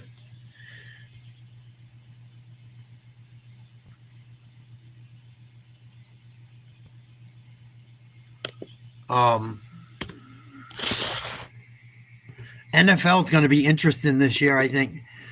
I think there's going to be a good amount of teams that can contend. I think. It'll be interesting to see because there's different quarterbacks in different places. I'm apprehensive about the New England Patriots. They're my team. But I think they might have something for people. I don't know if they're going to be a playoff team yet, but I think they're going to be better, much better than they were last year.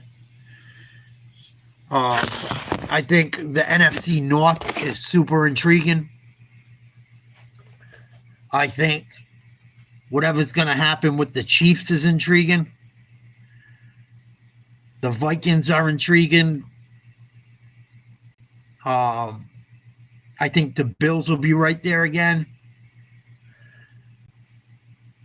There's a lot of intriguing stuff.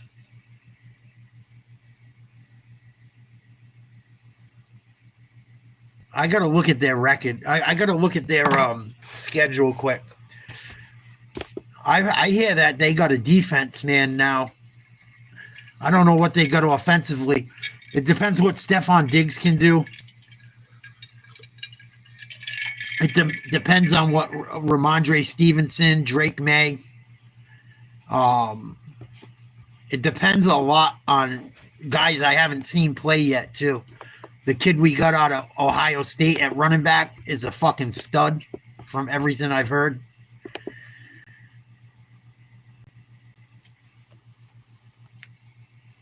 Yeah, the Redskins definitely are an intriguing team to watch. And everyone's getting ready to get paid on that team, which could become a problem eventually. That's what made New England special for all those years, was that they were able to keep guys, even if they lost people, they were usually able to win still. Or people took a little bit of a pay cut. I mean, Brady took massive pay cuts. But I heard, what's his name, Rich Eisen talking about New England trying to offer him a contract. And they were saying it was going to make New England such a better team having him. But New England's in every single conversation for players wanting contracts because they have so much cap room. So I don't know if it's just bullshit or what. Because they said the same thing about TJ Watt, and they didn't go after him really. I mean, maybe they went after him, but I mean, we all know, I knew anyway, that once they signed Aaron Rodgers, they were all in on a Super Bowl. The Steelers are going all in for this year. It's not hard to tell.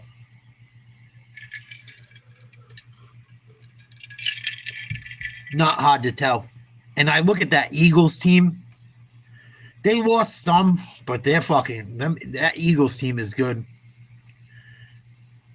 I underestimated the Eagles. I thought Mahomes was going to be able to figure them out. And Kansas City's defense would be able to be strong enough to stop the Eagles. And they weren't. They weren't at all. That was an impressive win by the Eagles last year. And Mahomes ain't no Brady. It's obvious. It's obvious. I know Brady got beat up in that first half against the Falcons, but he also came back and destroyed them in the second half for the greatest Super Bowl victory ever, probably. And he did it with teams with less than Mahomes throughout his career. Maybe not last year. Mahomes had some problems with injuries and shit, and people played him close, but I don't know. We'll see what happens. I think, what's his name, got arrested too, Rice. I think he's got to do jail time. When's the first week of the season? Patriots got the Raiders at home, I believe. I'm going to go based on games they could win. Raiders at Patriots, I think they could beat the Raiders. That's 1-0. Patriots versus Dolphins, I think they could beat the Dolphins 2-0. Patriots versus Steelers at home in New England, I believe. I got to double check some of these, yeah. Depends. That's a toss-up. We'll call it an L. I'll call it an L for now. Patriots against the Panthers, they could win. Patriots versus the L's, probably a lot. The Bills, probably an L. Let's see how many games they could probably win. Raiders, they could win. I mean, they could win any game, hypothetically, but I'm trying to be realistic. I think the Patriots should beat the Raiders. I think they should beat the Dolphins. I think they should beat the Panthers. The Steelers and Bills should beat the Patriots, I would think. Patriots should beat the Saints, should beat the Titans, should beat the Browns. That puts them at 6-2. Falcons, I don't know what Penix has done. I haven't seen much of them. But that's a toss-up. Say they lose that game. Buccaneers, say they lose that game. They're at 6-4. They should beat the Jets. Bengals, probably an L. Giants should be a W. 1, 2, 3, 4, 5. 1, 2. 1. I hate the way they set the schedule up. 1, 2, 3, 4, 5, 6. Falcons is a maybe. I'll call it an L. Buccaneers is probably an L. But you never know.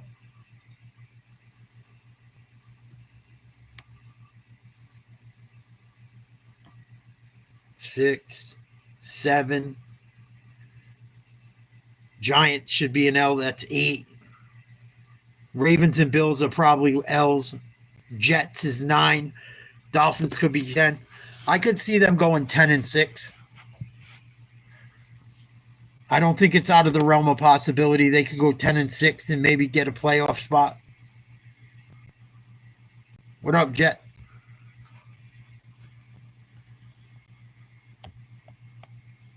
I'll look at it one more time. I'll go one more time through it. What do you guys think? Preseason. Patriots versus the Raiders. I think they can win. And it's at home. First game of the season. I think they can beat the Dolphins on the road. I think even though they're at home, they probably take an L to the Steelers, but you never know. You don't know what you're going to get with Rodgers and that receiving core just yet. I think defensively, the Steelers are going to be very good. Pat should beat the Panthers. Patriots versus Bills. Sunday night football in Buffalo. They probably lose. Patriots versus Saints. They should win. Patriots versus Titans. They should win. No matter where the fuck it is. Patriots versus Browns. They should win. That's 6. Falcons versus Patriots. Toss up. Say the Falcons win. Patriots still at 6. They lose to the Buccaneers on the road probably. Jets at Patriots. Patriots should win. Patriots at Bengals. They beat the Bengals on the road last year, but I don't think they had Jamar Chase. And the Bengals, I think, will figure out a way to beat them. They have a lot of talent on the offensive side of the ball. So we'll call that an L. We're already at 7 wins. We got the Giants. That should be a W. That's 8. Bills at Patriots. You never know. Probably an L. Patriots at Ravens. Probably an L. Patriots at Jets. I think they can do it. 9. And I think they can knock off the Dolphins in the last week of the season for 10 wins and maybe make a push at the playoffs. I don't think that's out of the realm. And I don't think it's out of the realm. They may knock off the Bills once. The Ravens probably not. I say the Bills maybe once because the Bills might be in contention of a spot trying to rest people or something. The Bengals, you never know. The Bengals defensively have been mez. The Buccaneers, you never know. They've had health problems. I still counted it as an L. The Falcons, I think the Patriots could win that game too, but I called it an L just in case, to be fair. Because the Falcons got some pots. The Steelers, I think defensively, will have enough to give Drake May problems. And Rodgers might figure it out. I don't know. I don't know what to think about the Steelers. I think on paper they look really good everywhere but the wide receiver position. I worry about the wide receiver position for the Steelers. And I worry about the running back position as well. And you don't know what you're going to get out of Rodgers. I got a feeling Rodgers is going to look good.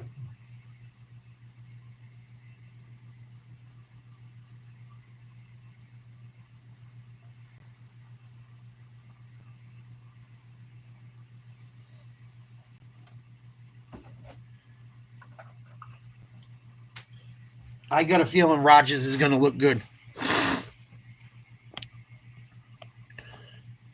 Yeah.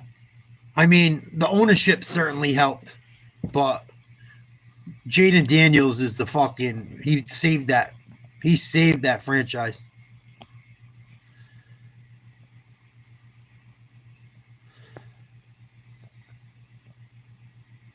Yeah, Cowboys fans are something else.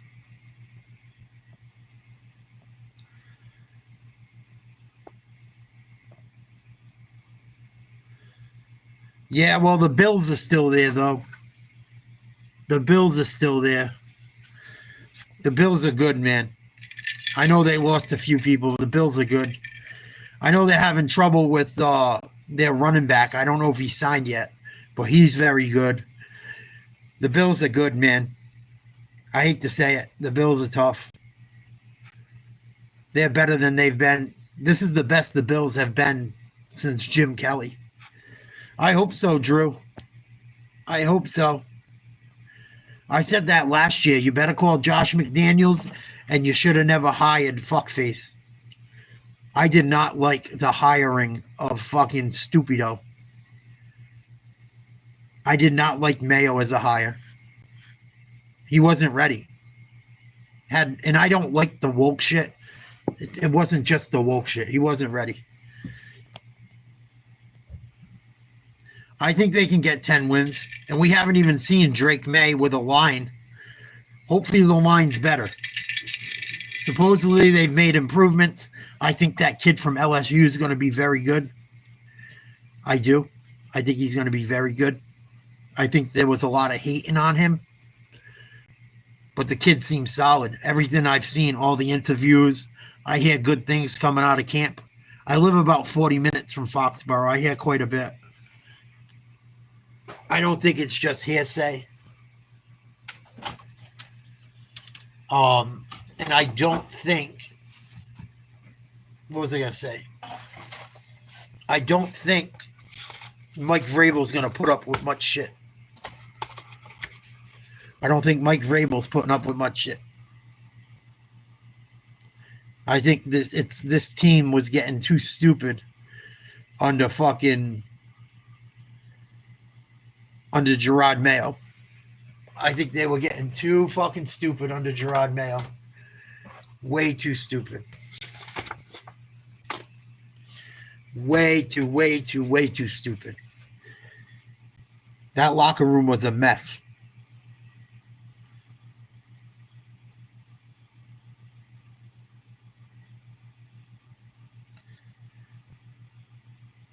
And Drake May would have started last year if he had any type of offensive line.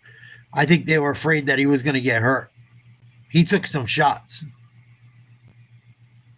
Yeah. Jim Kelly always fell short. Those Dallas teams probably would have beat anyone.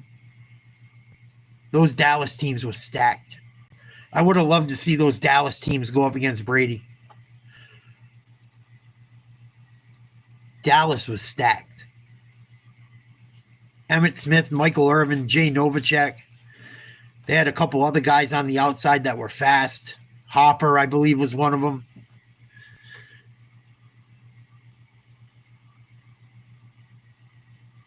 Their offensive line was the best probably ever. One of them. Their defensive line, nasty. Great secondary. They ended up getting Dion. Ended up winning another one or two with him. I know they won at least one. I think he beat the Steelers, actually. I know he was there for that one.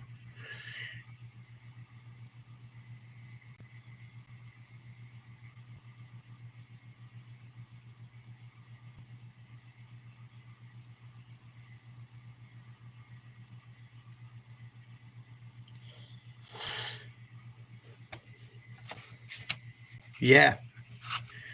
Dion did a lot of shit.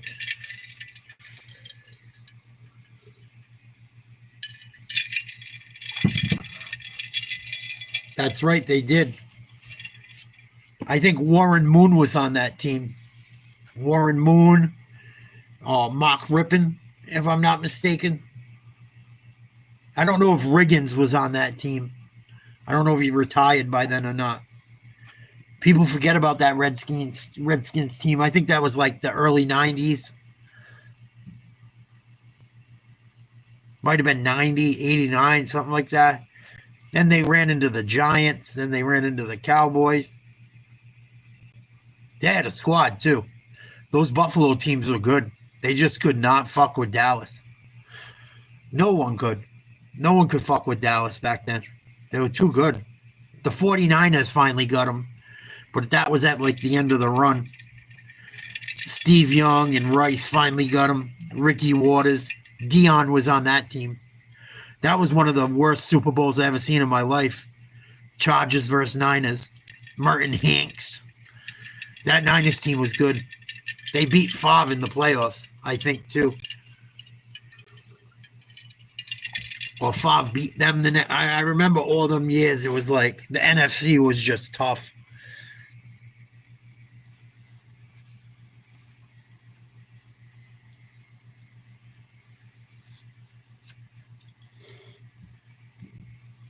Did Dion win a ring?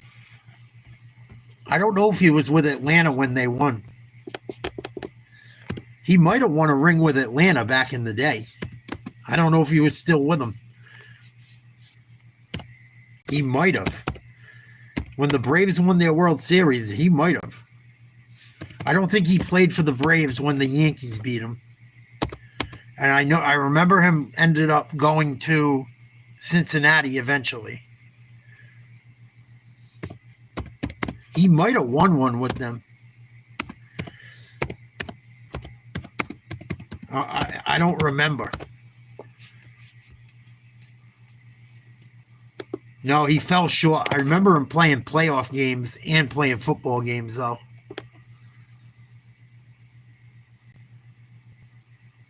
Nope, never won. Never won. He must have just left. I remember they gave him shit, too.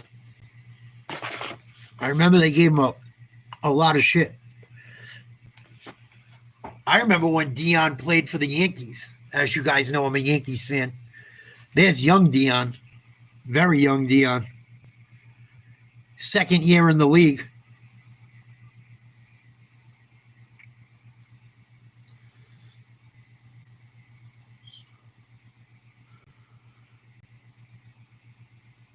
With the Jerry curl.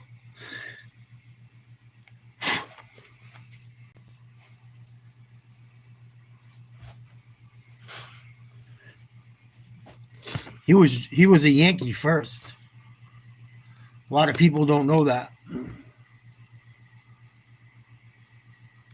In 92, he led the NFL in kickoff return touchdowns. And the MLB in triples. Pretty impressive. And he didn't even play everyday baseball. I don't know. Let's check out who they're playing this year. If any of you guys want to check out your team's schedule, put it in the chat. We'll look at a few.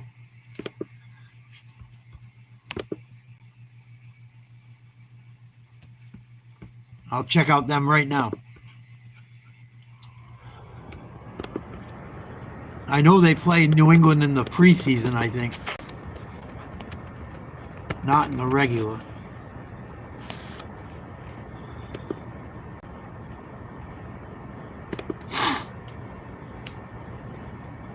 Fucking low tide smells like shit. I can smell it. Well, the thing is people know they got to worry about Daniels. Daniels ain't going to sneak up on anybody anymore. At the end of the year, he wasn't sneaking up on people, and he was destroying everyone. So, and they got Deebo Samuel now. So, who the fuck knows? If he's healthy, he definitely helps him. Week 1, the Giants should be a W. Week 2 in Green Bay. They should handle Green Bay, but that could be a toss-up. Green Bay did get better. Green Bay did get a hell of a receiver in the draft. I don't trust Love. I don't think he's that good. I think Washington finds a way to beat him. But if it's crazy there, I could see that game going either way. So that's a maybe. Raiders, they should beat. Falcons, they should beat.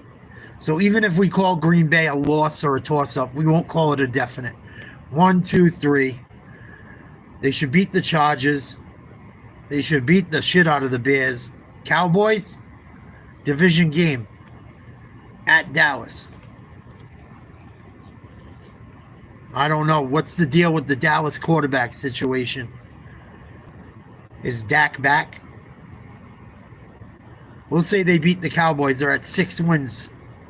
6-1 at week 7. Kansas City. It's in Kansas City. I'm going to call that one an L. Seattle, they should win. That's 7. Detroit, toss up. Miami, 8. Denver, 9. Minnesota, could be a toss up. I'll call it 10 wins. 11 wins against the Giants. Then they got Philly, toss up. Dallas, toss up. Philly, toss up. They should have at least 11 or 12 wins. They fucked Philly and Washington. I don't know why they're having Philly and Washington play each other in week 16. Then they got to play Dallas. Washington got fucked. They got to play Philly at home, Dallas at home, and then go on the road. And then they play the Giants before that. So they got 4 games in a row that are conference games. And then you don't know what you're going to get out of Dallas as usual. But I think they should still win 12 games. I just think that's fucking tough, man. They got to play Philly twice in the last 2 weeks. What up, Mocky Mock?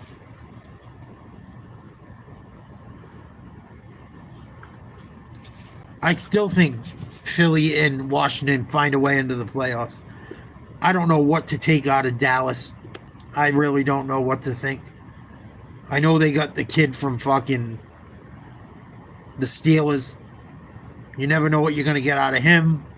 You never know what you're going to get out of CeeDee Lamb. You never know what you're going to get out of Dak Prescott.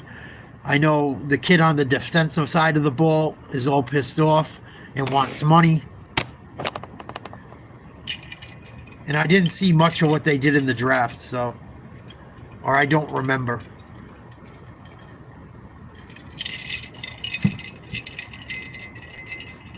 But they could go 7-0 quite easily. 8-0, 9-0.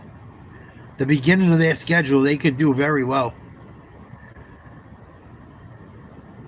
I don't think they lose to anyone. And they might knock off. We don't know what we're going to get out of Mahomes either. Kelsey's a year older. Yeah, Micah Parsons wants money too. He's not a happy camper right now. He might have a holdout situation. I was reading about it today. And of course, they keep bringing up the Patriots with every free agent. So, because they have so much cap room. Because they were saying, there was something on Rich Eisen's show I saw. They said if the Patriots sign McLaurin, does it make them an instant playoff team? And I thought no. Rich Eisen said no. Another guy said yes. He had a good year last year, but I don't think he changes the Patriots' fortunes.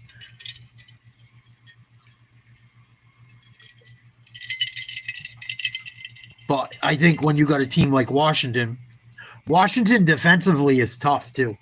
They don't get the credit they deserve. They got that Hawaiian kid that plays his ass off. He's not Hawaiian. I think he's Samoan. I know he's a Pacific Islander. Is his name Luvu?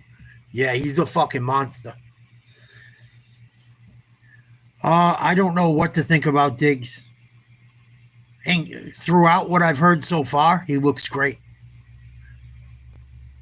That's what I've heard. He looks fucking phenomenal. He looks like the best player on the field throughout the camp so far. Well, through OTAs, I guess they were probably, or I know they haven't gotten down to really training where they have it open to the public, I don't think. But what they have seen, they said he looks like he never even had an injury. I know him and Cardi B are on the outs too, supposedly. And I don't know if that's him just being a player or that shit was just some little fucking fling. Or if they're still together or not. But I think after that boat incident, I think Vrabel and I think Kraft and them said, dude, no more of this shit. I don't think it was just because their butt stunk.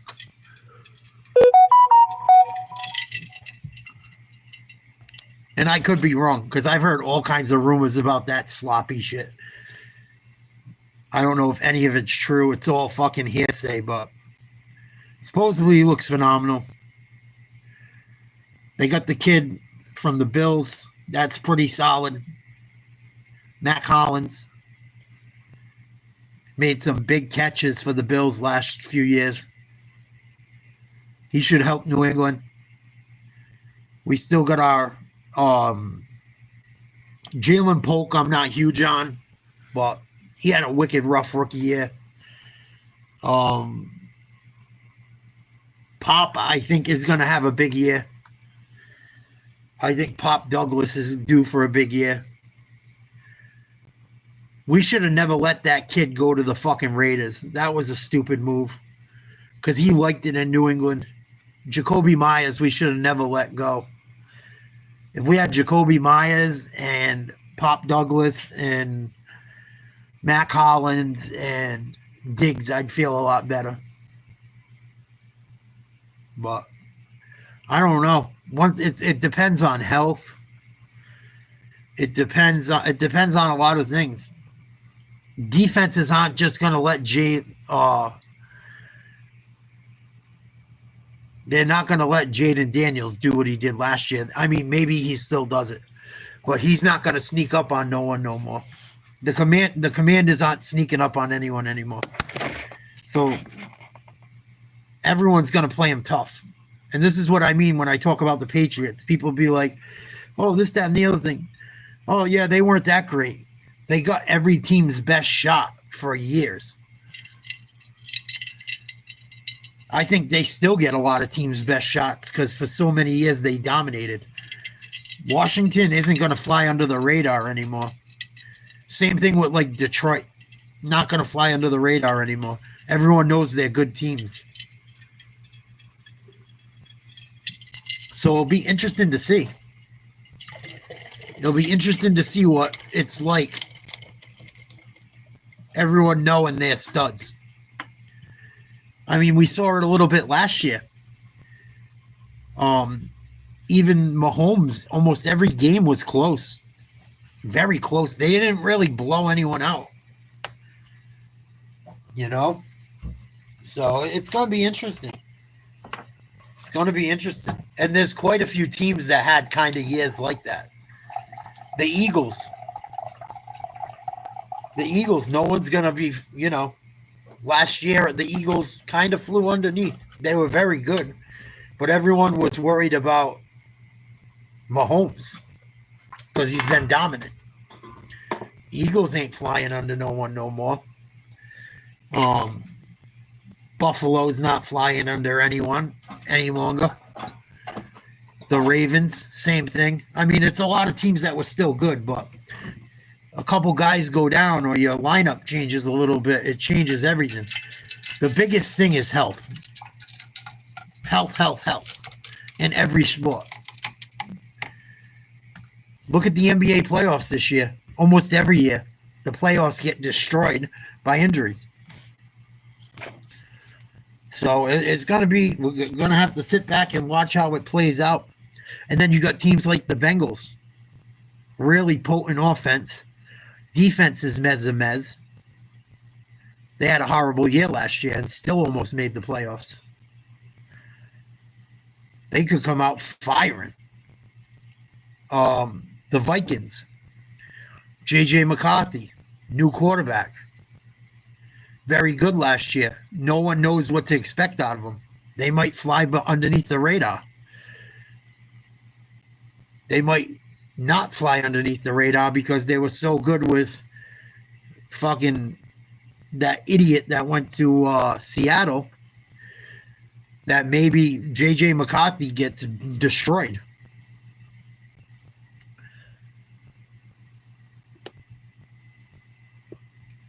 So it's really, you know, it depends what the rest of the league does.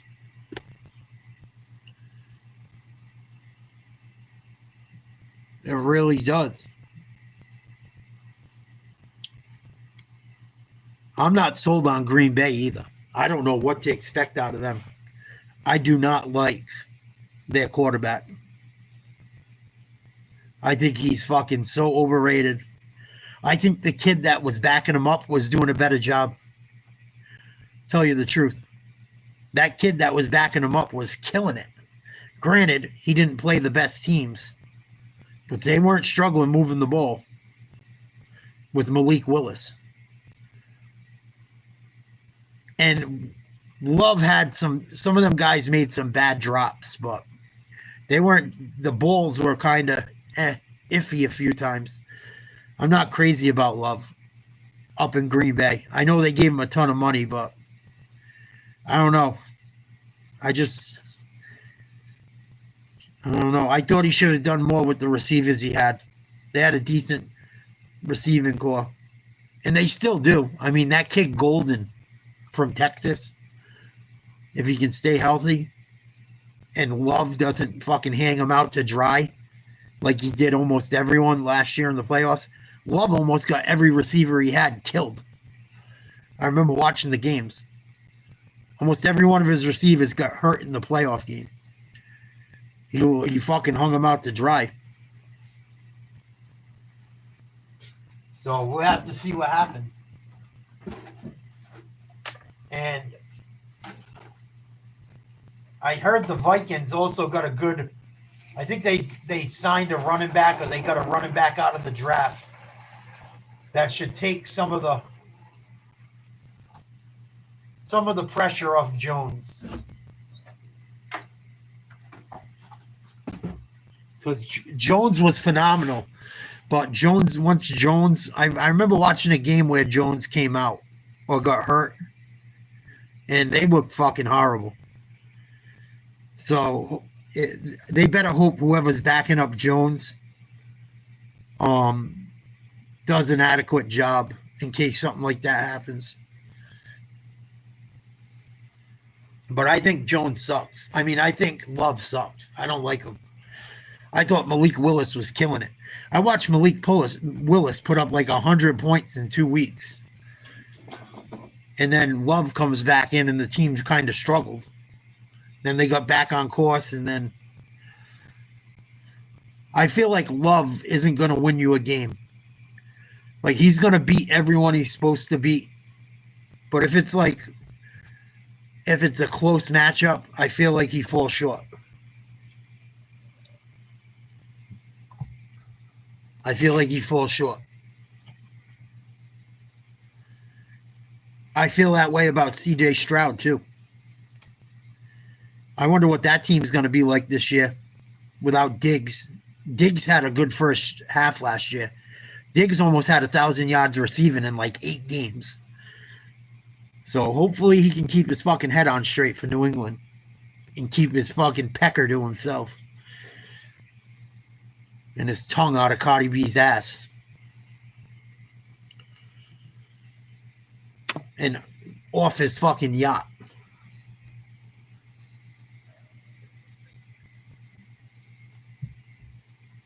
But there's a lot of questions going into this year. Another thing about Washington, I wonder, is if Deebo Samuel isn't right. You know, it's great to have Deebo Samuel, but what if he's not right? And that could be said for the Patriots too. Same thing with Diggs.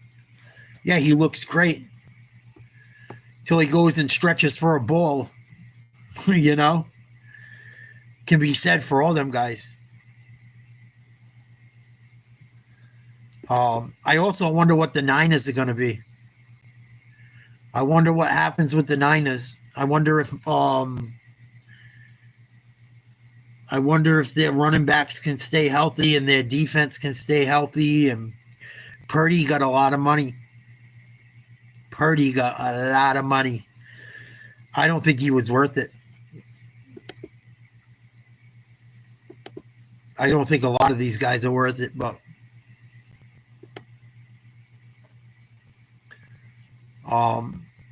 it's a big year for the Niners. I thought the Niners were going to challenge for a championship last year.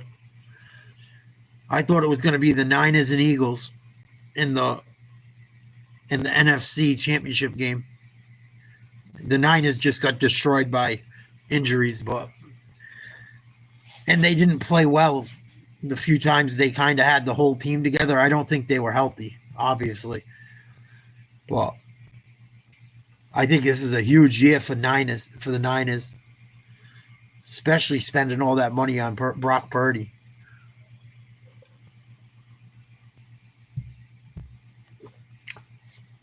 I don't think he was worth the money he wanted even then. I don't think half of these quarterbacks are. They're just paying so much money for these fucking guys that aren't good. I mean, they're better than me, but I see what Tom Brady and Peyton Manning made, and then I see what these guys are making. It's fucking despicable. It's disgusting. I don't remember Tom Brady ever making more than like 15 a year. But he did it to make the team better as well. And he got a ton of endorsements and shit. I don't remember them guys. They don't get paid like these guys get paid now. Half these guys are fucking trash. Even some of the playoff quarterbacks, they're not fucking good. It's that the game has changed so much.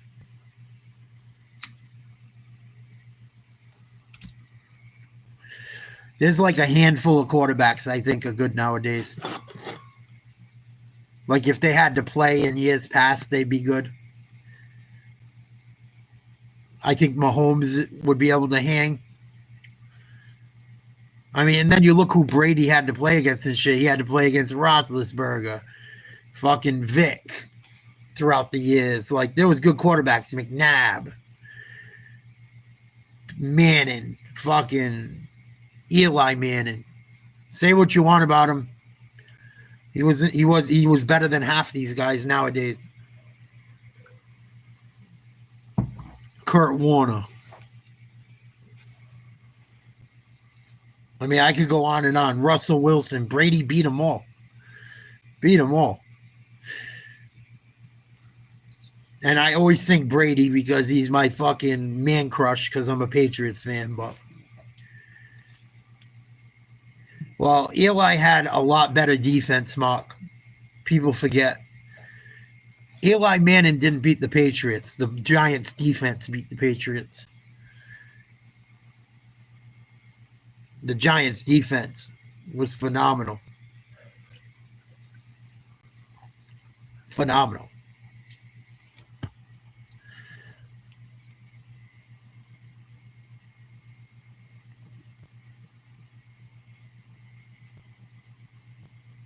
Phenomenal. David Tyree doesn't make that catch. They don't win that first one. And in the second one, Mario Manningham made a catch that was fucking retarded too. It was like 2 or 3 catches in both those games that just didn't go New England's way.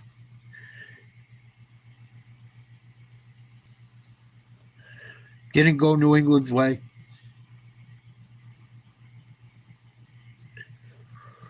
It is what it is. We won so many championships. I can't really be mad.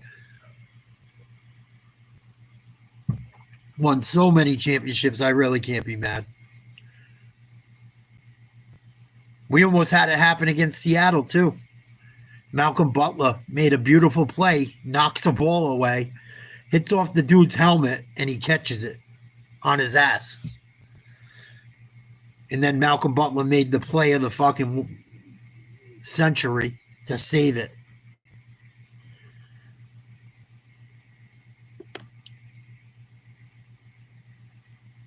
But I think about it, who do I really have confidence out of quarterbacks nowadays? Up against the last era of greats that could really fucking have a chance. I'd say Lamar probably would have a shot. I'd say Lamar Jackson. Today's Lamar Jackson. I'd say Josh Allen would be tough at this point. I don't put him above Brady and shit or Manning, but I think they could compete. Mahomes.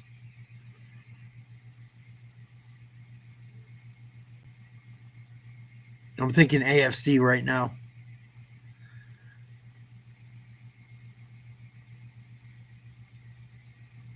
Allen, Mahomes, Jackson. Maybe Stafford. Maybe Hurts. Hurts is good, but it's tough to say because he's always beat up. And he does other things than throw. It's tough to say because the game has just changed.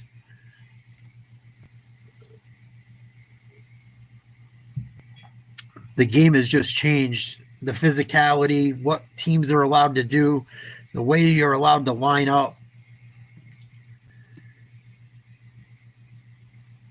There's probably only 5 or 6 I think would really do well. Think about how many bums there are. Geno Smith couldn't even get on the field back then. Now Geno Smith has just got a huge contract from the Raiders. Sam Darnold couldn't even fucking... They thought he was all done when he first started. Now he gets a huge contract. And there's a lot of that shit. Tua. You never know what you're going to get out of Tua. I would say Jaden Daniels could compete so far. Look at Trevor Lawrence. Complete bust. And I know he hasn't had a great team around him, but fucking bust. Bust. As of right now, bust. That Jaguars team had some... They almost beat New England in the AFC Championship game right before they got him. A couple of years before, that team wasn't that far off from making a run if Lawrence could have got it together. And then they dismantled the whole thing because he sucked. Before you know it, Ramsey was gone and all them guys. Baker, I don't know either. Baker, you never know what you're going to get out of him. I like Baker Mayfield. He seems like an awesome guy. He does some really good stuff, but he just seems to fall short. I think the Buccaneers are going to be an interesting team this year. Mike Evans is getting older. He's still a fucking monster. The Falcons could be interesting too. I want to see what Penix can do. The Broncos could be a problem. We'll see what they could do. Bo Nix is all right. The Broncos defense is what's really good. I think Bo Nix benefited greatly from a good Denver defense. And I don't know what to expect out of that kid for the Chargers either. People love him. I'm not that crazy about him.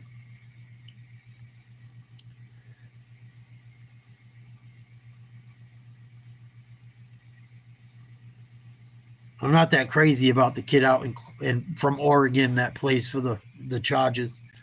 I know people went crazy for him. I looked at a card. It was like 1 out of 50 from him with an autograph the other day. And it was a good deal on it. The card was worth like $150. The guy wanted $75, but I didn't feel comfortable spending it. I'm like, oh, I don't know, man. He's got like boom or bust written all over him.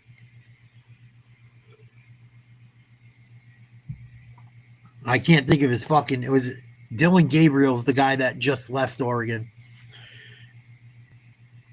He came out of Oregon before Dylan Gabriel. Oh, what the fuck is his name? Anyway, the Chargers quarterback. I almost bought the card. I'm glad I didn't. I thought about it and I'm like, the same card was worth like $450 last season. It's gone down. I don't know what to expect out of him. The Raiders are kind of intriguing too. I wonder what the Raiders are going to be like. That whole division could be funky.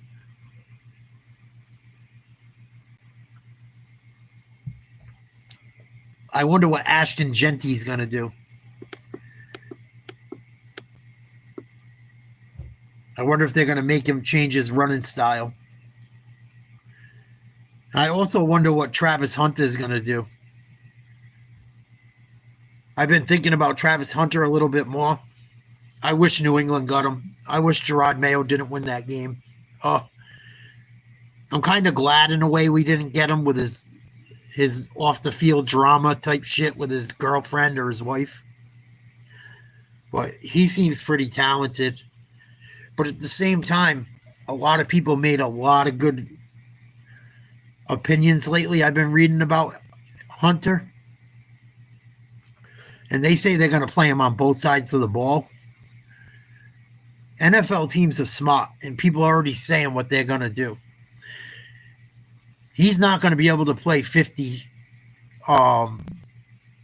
snaps each side of the ball. It's not going to happen. He won't be able to, because they're just if he plays defense, especially if he plays defense and offense, the other team will go 3 or 4 wide, and whoever's covering, if he thinks he's going to play both sides of the ball a ton, when he's on defense, they're just going to go 4 wide receivers, and then whoever's he's covering, they're going to send deep. And they'll do it the entire game until he finally gets burnt. Or even if they don't throw to him, they'll go somewhere else, and they're going to burn him the fuck out. I don't think people realize that. If he thinks he's going to play 100 plays a game, both sides of the ball, it's not going to happen. We're not in college anymore and shit. I don't know why no one in college did that shit to him. Just go deep every time. That whole side of the field, go deep. Who cares? We'll find someone else. We'll hit someone for a screen. We'll run the play. We'll run the ball. We'll run an option. Just go deep. Wear him the fuck out. He will get worn out eventually. Even if it doesn't happen the first game, the second game, the third game. They will fucking destroy that dude by the end of it. This isn't college. This is the pros. So if I was them, I would play him on defense and try and put him on offense 10 or 20 plays. That's what I would do if I was the Jags and really thought about playing him on both sides of the ball. If he's that good of a fucking cornerback, play him at corner. Put him on the other side of the ball 10 or 20 times if you gotta. He can still make an impact that way. But you're not going to be able to play. I don't think it's going to be too many reps, and these guys aren't stupid. They're just going to run them fucking deep. Even if they don't make first downs, eventually it's going to wear them the fuck out. Especially with the Jaguars offense. I know they got some receivers. ETN was decent at running back. But their offense isn't really potent. I think you can really cause some problems for the Jaguars if you just send people deep and keep him off the offensive side of the ball as much as possible.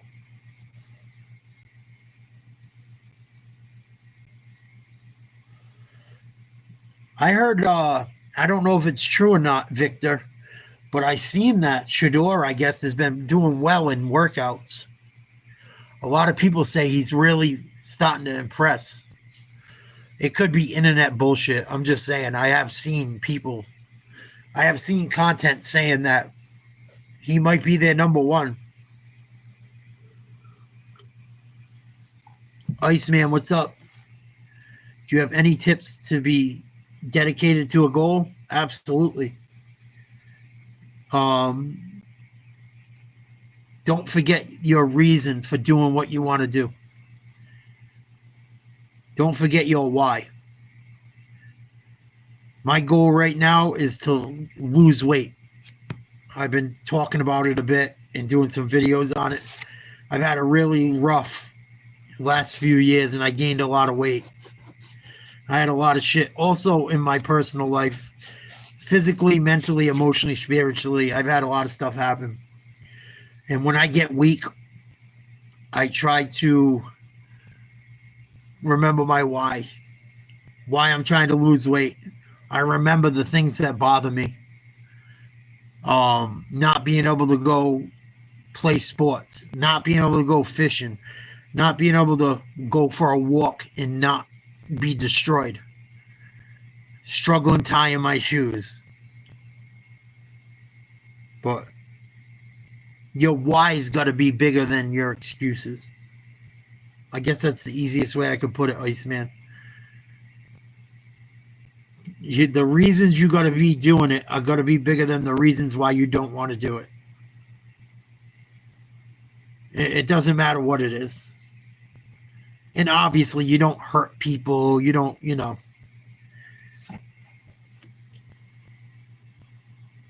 I'm talking about healthy stuff. I'm not talking of, and you recycle your pain, I would say. If people hate on you, if people troll you, if people say you can't do it, use it as motivation.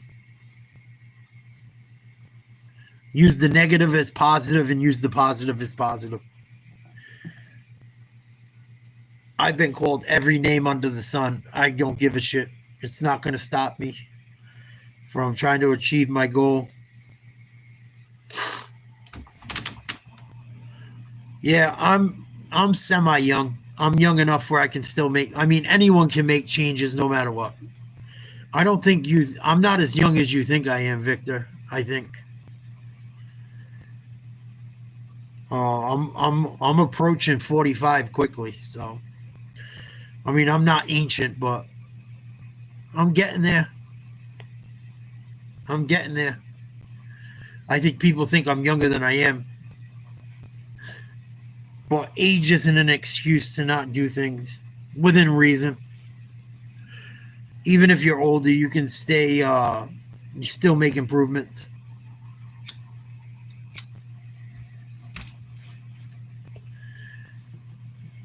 Just because you're old don't mean you can't change or you can't do something.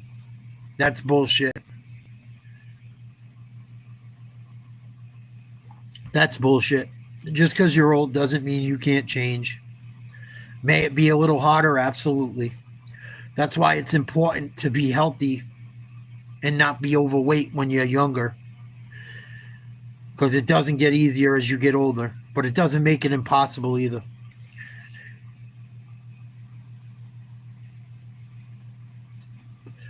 But I would much rather do it now and maintain it than do it in another 20 years. Absolutely. God willing.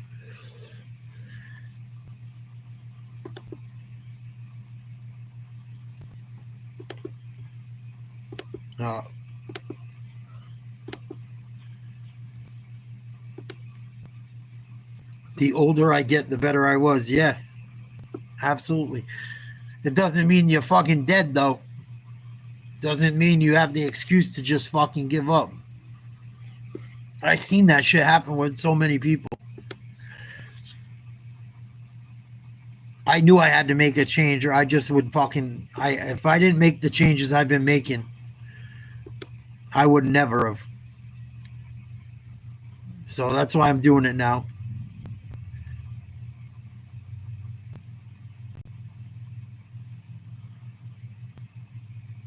I'm doing it now rather than later.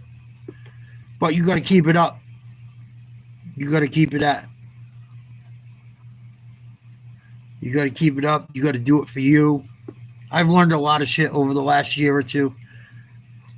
You know, you can't always put yourself last. I've talked about it a ton. Sometimes you got to be selfish. And the same people that you do everything for and forget about yourself are the same people usually that'll call you selfish when you say no.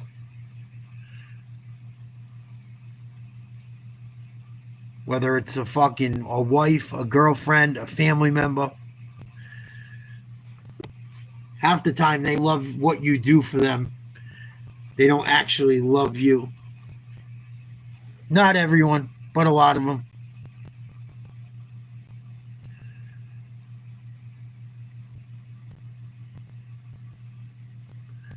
But yeah, the weight loss is going good. I'm excited for football.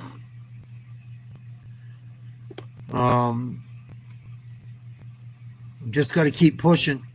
I got another 75 pounds to go before I meet my first goal. 75 pounds to go at least. And I'm going to go further than that. It's the first marker.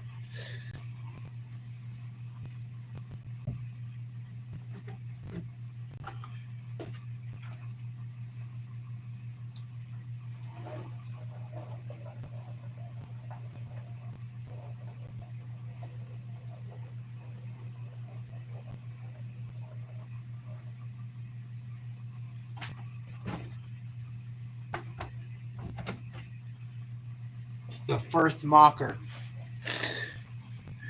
Oh, I took a screenshot of a bar I went to where they post dollars and it says NatesLiveTalk there.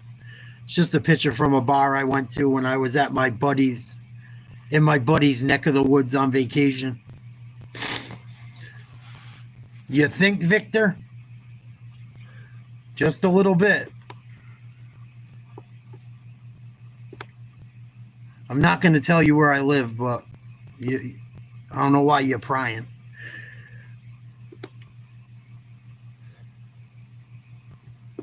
People love to get people fucking trying to say all their personal information and shit. Come on, man. You think I'm going to say that shit on the internet?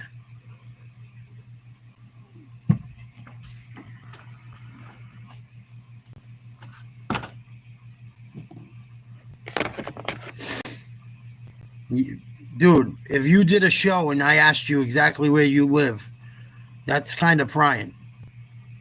I don't want to put my personal information out there like that.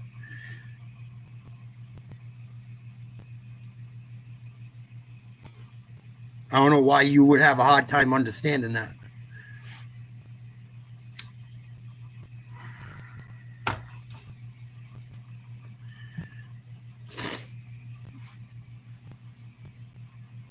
It's like ignorant. Like, where you from? Where you from? Sound like here, sound like there. Before you know it, you got the fucking SWAT team at your door because some idiot fucking, come on.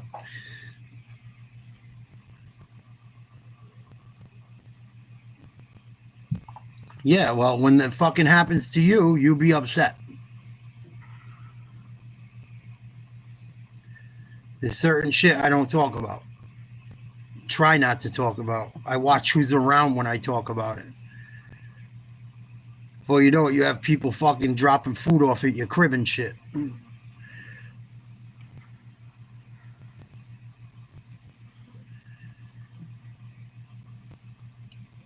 Waking your family up.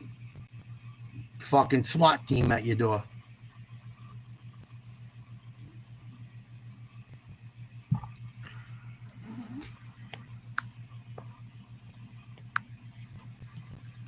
Suck my cock. See you later.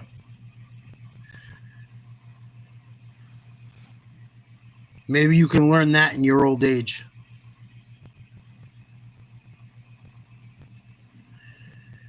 Fucking ignorant. Oh yeah, dude, I've been swatted. I've had it all fucking happen. People drop your personal information. Oh, I've had it happen. Fucking police show up to your house. Is there a problem here? No, why? Oh, we got a call. I go, yeah, I'm on the internet. I fucking do podcasts and stream. People are scumbags.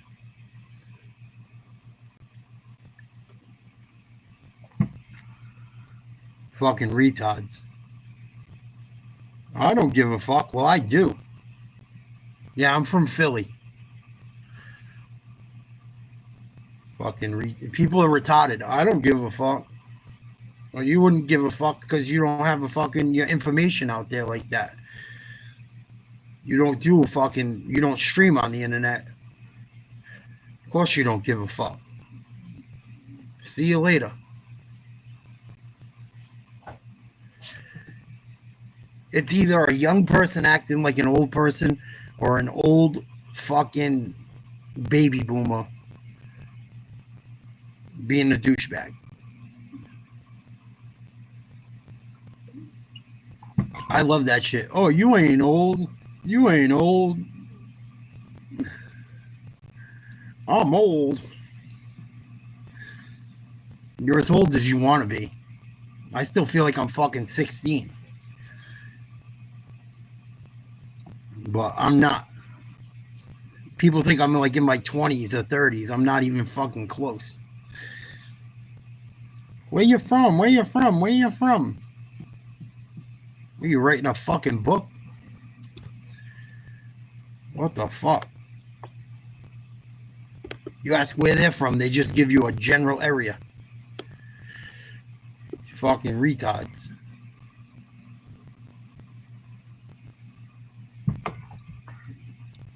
Get bent. Just Diet Coke. Diet Coke tonight. I just hate where it's like, oh, East Coast, East Coast. Are you a fucking moron? You hear how I talk. It doesn't take a fucking genius to have an idea where I'm from. Unless you're a fucking retard. And then when you keep pushing the questions and dropping areas, what do you expect me to do? Fucking retards. 60-something-year-old men. You're not old. You're not young. You're not old. Where the fuck you from? Sound like East Coast. You sound like a fucking Karen. Get fucked. I don't need you.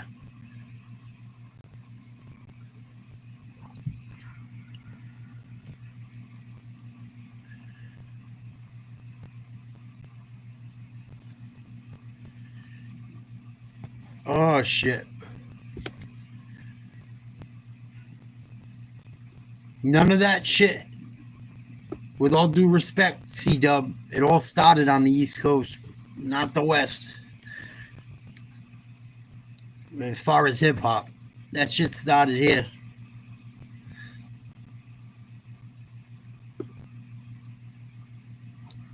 I know you're being facetious. For real, though, Gearhot, what the fuck? Come on. I try not to acknowledge retards, but sometimes it's like, come on.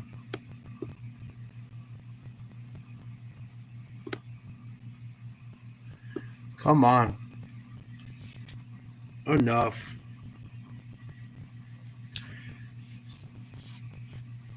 Enough.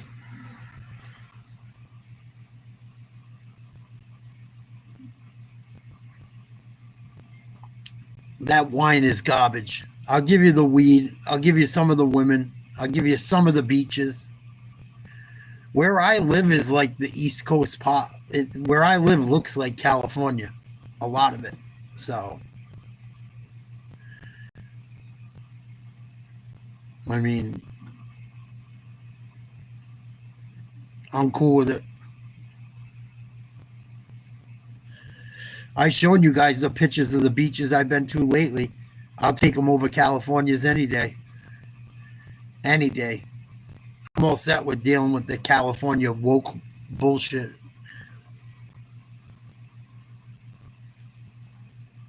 And fucking every neighborhood I gotta go through, I gotta worry about gang members and shit.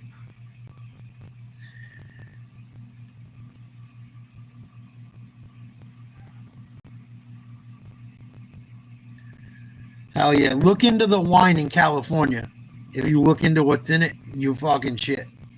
They grow like the shittiest grapes. Seriously. They're like super high in sulfur and shit. I don't drink wine anyway. That shit's for fucking you know what.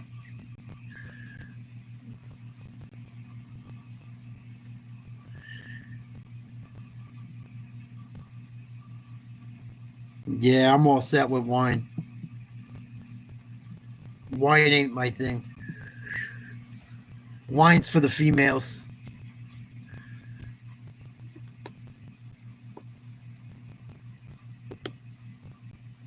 And most of the good wine I bought was from like out of the fucking country. Even when I had a bitch, I would buy her wine from everywhere else. Italy, France.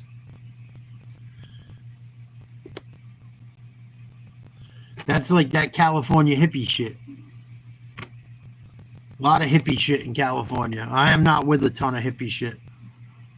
Some hippie shit, not a ton of it.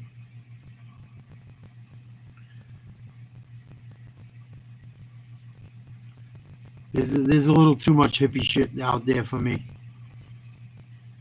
A little too much woke shit. Them motherfuckers are still going fucking stupid in LA. I see like 20 retards fucking protesting outside the police station every day. Fucking idiots. Ridiculous.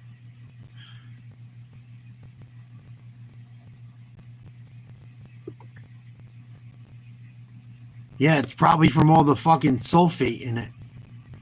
I'm telling you, look into it. That shit got so much sulfate, you'll shit. I'm not saying all of it, but everyone's a fucking wine grower in California. The weed's good. Some of the women are fine. Half the women ain't even from there, though. That's another thing about California. Half the women ain't even from there. I know when I go out where I live, most of the women are from my area. I got something I can identify with them. I showed you guys when I went out the other night. Nothing but beautiful women. Just about.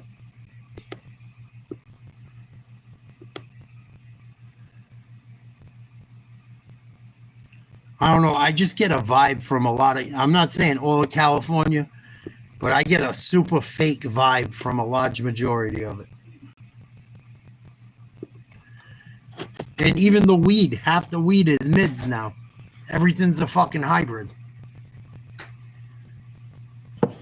I watched a whole thing on it the other day, a whole documentary, how the entire fucking weed culture in Cali is going to shit. Not all of it. There's still some good people up in like Mendocino and up there. I think they call it the Emerald Triangle. Some of it's legit, but a lot of it, they were saying half that shit's mids. Almost that, C-Dub. I want no part of California. I gotta keep it real. I have no desire for it. The politics of that place, and then the culture and the gang culture. I have no fucking. I don't care if it's in that part of the state or not. I have no fucking use for it, buddy. I really don't. I'm falling in love with my area again. I've been doing a lot of shit I haven't done in a long time, getting back in shape. Fucking dude, a gallon of gas out there is $7-8, $6. Your fucking politicians don't even stick up for nobody. Even where I am, it's woke, but it ain't that bad. I want no part of fucking California. None. None. Random acts of violence, fucking. I could go on and on. I don't want to get into the negative. I take my spot any day. And my area is actually cleaning up. It's getting better because people have been speaking out. People have had it with the woke shit. ICE is doing a good job over here in the Northeast.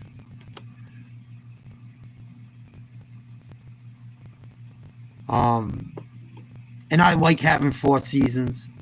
Even though winter can get rough sometimes, it's still nice. It makes you appreciate shit more.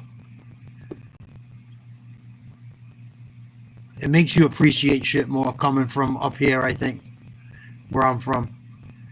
People are tougher. People are tougher. You got to go out and fucking shovel snow. You got to fight ice. You got to fucking go out in snotty, nasty, fucking rainy, shitty fucking weather. 100 days out of the year. Another 50 days out of the year, you got snow.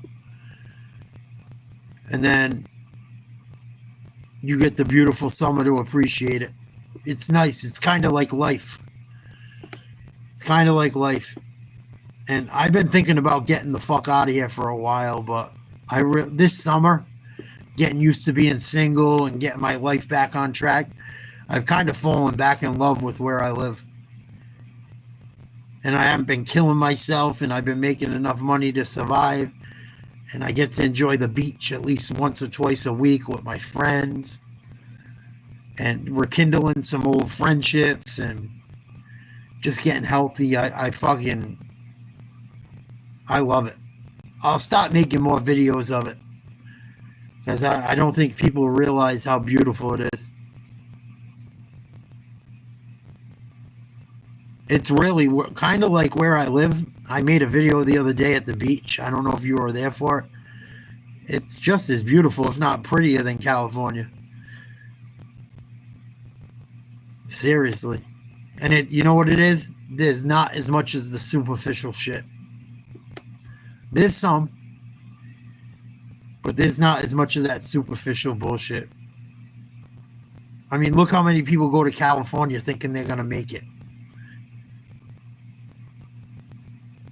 Think they're going to be a fucking... People believe that shit.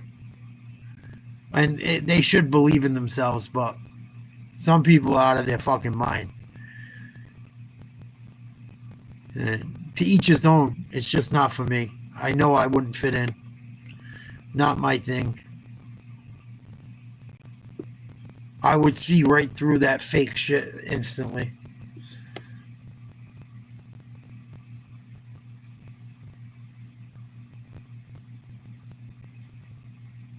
Yeah, I heard the northern part of the state's different, but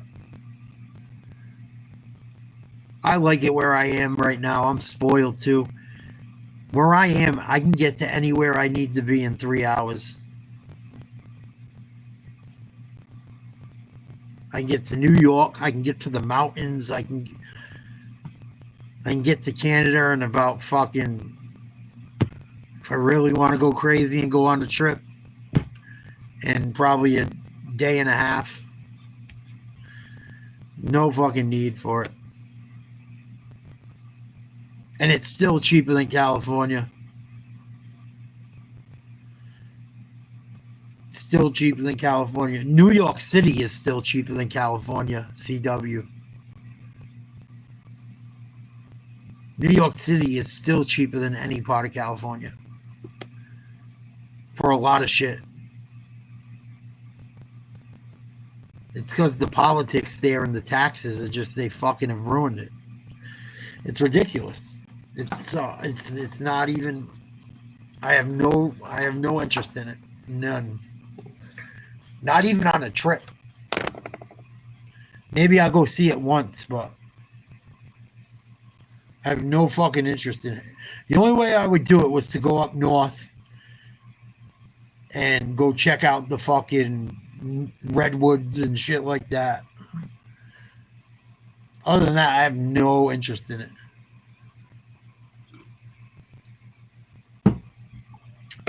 No interest in it. And even when you get up north, it's like I hear people about the beaches up north. They say it's fucking freezing. If you want to go swimming on the coast of Northern California, it's fucking like going swimming in Maine. Fuck that. 40 degrees in the fucking summer. I don't think I would, C-Dub. I really don't. I don't mesh with that foo-foo shit. I just don't. I don't. And I know not everyone's like that, but I just don't. I have so many friends that went out to Cali and fucking hated it. So many. One of my buddies I went to high school with, two of them actually, were involved in films. And they said the level of fucking fakeness is another fucking level dealing with people. I couldn't do it. I'd be telling people to go fuck themselves left and right.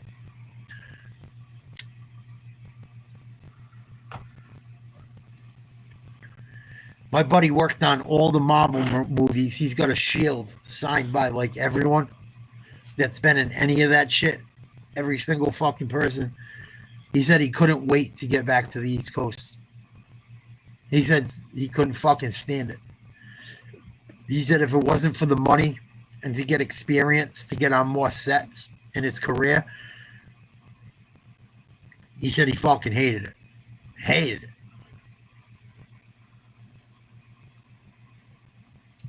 And he's not even like me. For a person like me, I'd fucking go crazy probably. I listened to Joey Diaz talk about it.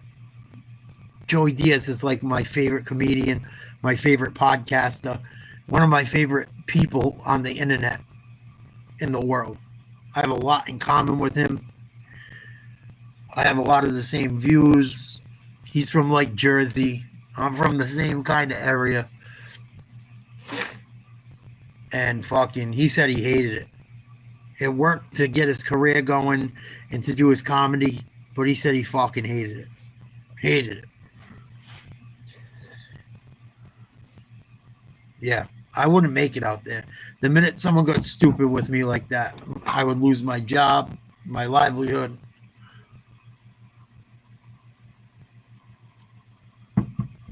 It wouldn't fucking work. Yeah. I love Joey Diaz. I have a very similar life to him. Not completely, but a lot of shit. I can relate to Joey Diaz with a lot of shit. When he ever starts going in on California and talking about certain shit, I'm like, yeah, it wouldn't work for me. It doesn't really work for many East Coast people. Rogan bounced. A lot of the people from the East Coast, especially around the pandemic, they all left. Everyone left Cali. And like I said, most people aren't even from Cali. Majority. A lot of the African American community, most of them came from down south and moved out there.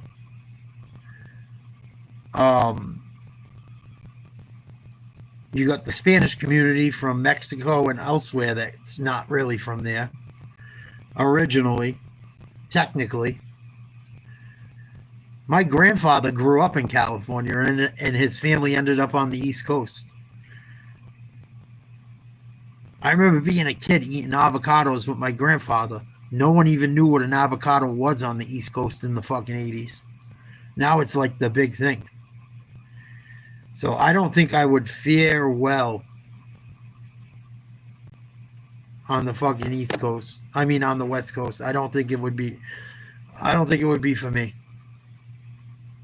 Unless I was just making so much money and get the fuck out of there.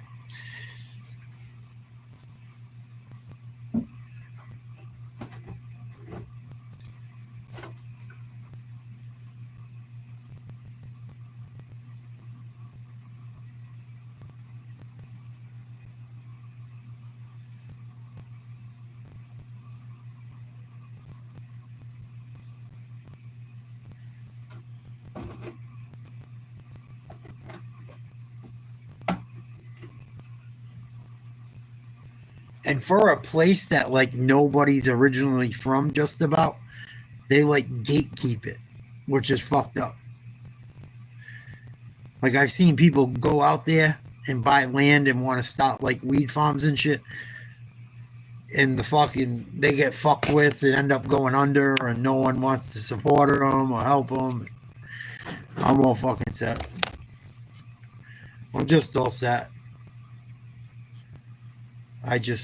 My cousin been out there. He said it's gorgeous and shit. He said it's beautiful to look at, but everything's a pain in the ass. I go, worse than the East Coast? He goes, yeah. The highways are fucking terrible.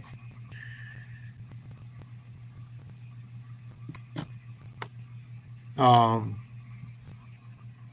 lot of shit. He said gas is fucking, when he went out there, was $6, $7, $8. He said everywhere you go is just about sketchy.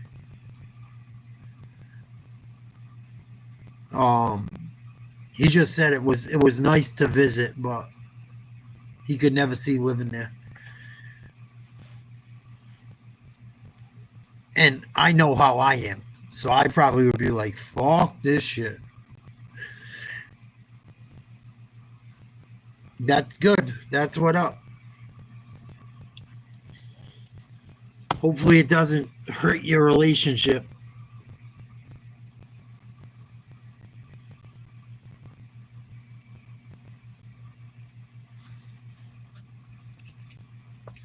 I used to beg to want to just make the money and fucking have her handle the house.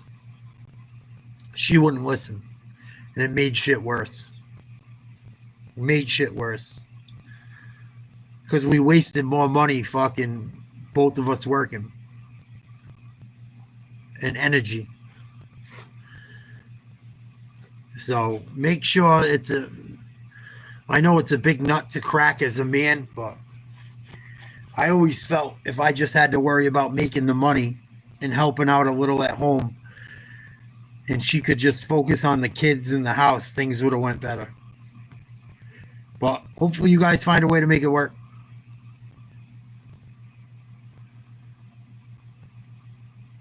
Yeah, I heard Utah is getting fucked up too, Eric.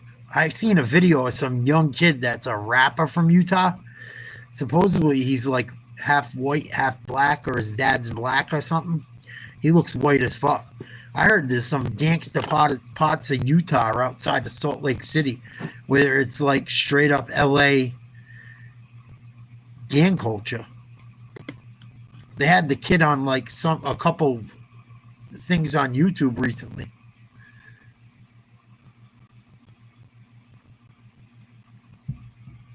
But I looked into it and it looked like parts of Salt Lake City outside of it were a fucking dump. I was like, wow. I don't know, CW. I watched some videos on it. Salt Lake and outside of it. Dude, it was fucking bad. Like, it was kind of funky, dude.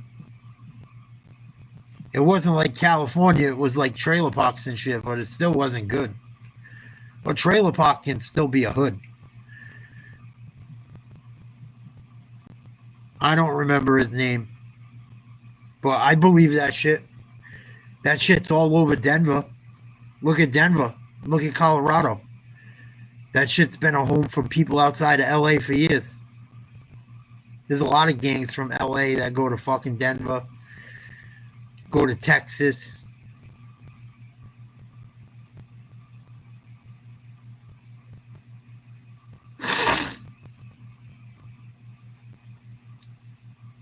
I don't remember his name, but I watched videos from a few different people from there, and they showed how bad it was getting.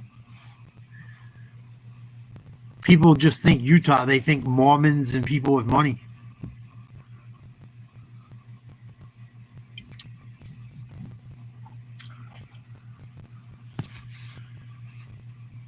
But I watched some videos about some other guys from around there that it was no fucking joke. Doesn't take a fucking genius to tell it's not nice. Doesn't take a fucking genius.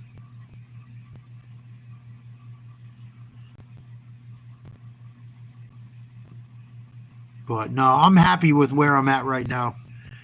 For now, anyway. A lot of the shit has been going better where I live. Prices of things have come down considerably. You don't hear this shit, but it's prices of gas have come down, prices of groceries have come down. I'm in a better living situation now where I just pretty much help my mother and split things, and I still hustle as much money pretty much as I was making before, but not doing it in the amount of time it used to take. Not dealing with all the shit from my relationship that was causing problems. And spending time with friends that I didn't spend time with for a long time. Having a social life that I didn't have when I was in that fucking relationship. And killing myself in that government job. Fuck that. I don't miss it at all.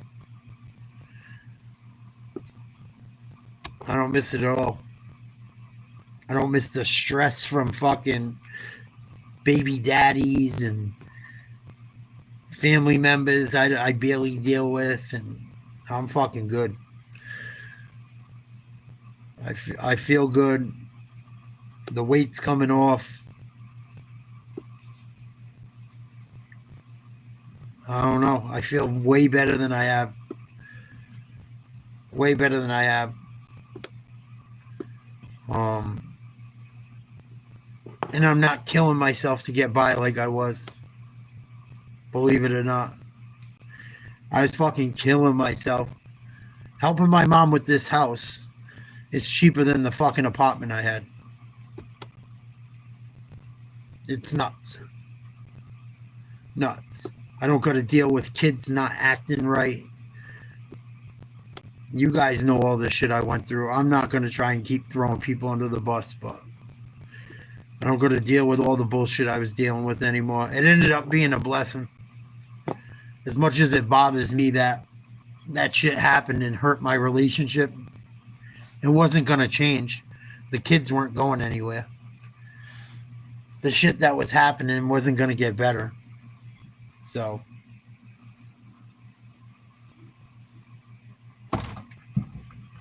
fucking kind of got saved from myself trying to help other people.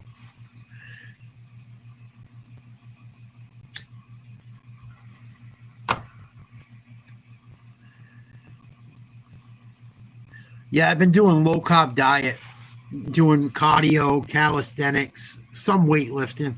I got to get a gym membership soon because I don't have enough weight to really do a good weightlifting. I mean, I got enough to tighten up and shit, but I only got like dumbbells up to 45 pounds, and I'm already like, they're too fucking easy. They're already getting too easy. I mean, I can still do them for more and shit.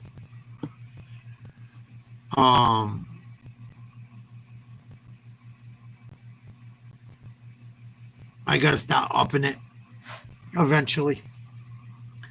So gym membership is coming up next, but it's nice out right now. I'm trying to do as much as I can outside, and I'm so heavy. I mean, I'm trying to lose 100 pounds. Actually, it'll be like 106 pounds when I get down to my goal. But I'm already 25 pounds down in 28 days. So if I can keep it up, by the end of the year, I should be back to pretty close to my fighting weight. I want to get down to like 185 and see how far I can take it. But if I get down to 220 and get back with my muscularity where it used to be, I'd be pretty fucking happy for the first goal. But I'm going to get shredded, as shredded as I can at almost 45 years old. Just to show people can do it. Just to show people can do it. And just to show people a big fuck you, because people gave me a lot of shit. I tried to do it last year, but I had too much mentally, physically, emotionally, and I had some serious health problems that through diet and rest I was able to get rid of. I was really burnt out. Last year was the worst year of my life, probably. Last year was probably the worst year of my life. One of them. Probably my worst year of my life as an adult.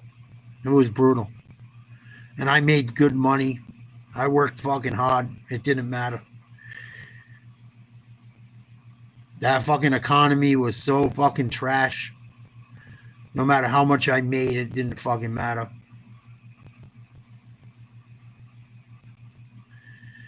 And the harder I tried, the more people fucking were nasty and more stressed out. And basically everything that could go wrong went wrong. Some of it my fault. Some of it my fault. Some of it other people's. Some of it just unavoidable. Nobody's fault. Somebody's fault, but no one involved in my personal life. So, chalk it up to the game, I guess. But yeah, the weight loss is going good, man. Thank you, Eric. I've been making videos about it. If you're trying to jump on the weight loss train, if I can help you, be more than happy to.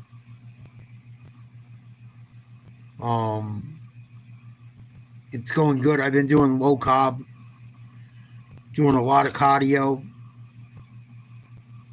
doing calisthenics, some weightlifting, but I'm still enjoying my summer. And things are going good. I've been playing with it. The diet, I play with a little bit here and there. I've lost weight before. I've been an athlete my entire life. So I know what I'm doing. Trying to help others, inspire others, and document my own. But things have been pretty good. I feel better. There's always some haters. There's always some fucking assholes. I use it as motivation.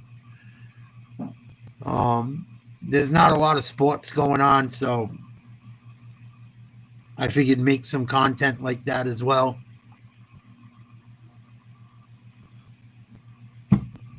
And I'm pretty over politics.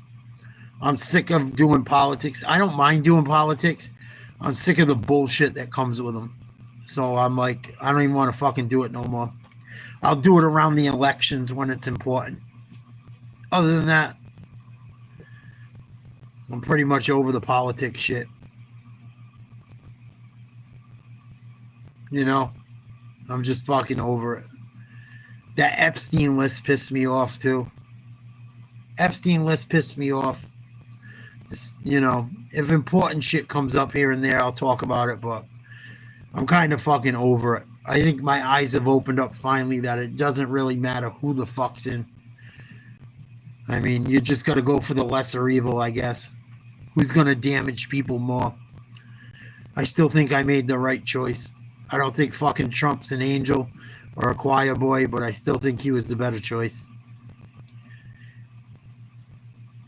So I haven't really, I don't know. Kind of over it.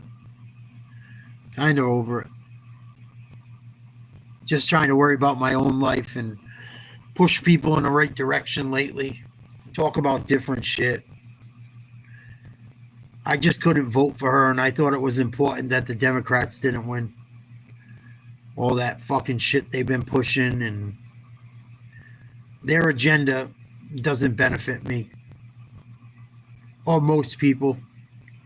So I spoke out against it. Most people are good people and work hard. That shit the other side was pushing wasn't for hardworking good people. They like to say it was, but it wasn't. And our country was about to be overrun. So that's why I spoke out against it during that time. But I don't let it consume my life. I think too many people let that politics run their life constantly. I see it constantly. People just fucking don't stop with it. Some people that come in here still want to talk about it all the time. And I'm like, I don't know, man. I did my job to get the guy I thought that would do the better job in office. Other than that, I wash my hands of it until it gets bad again. I think things are improving, though.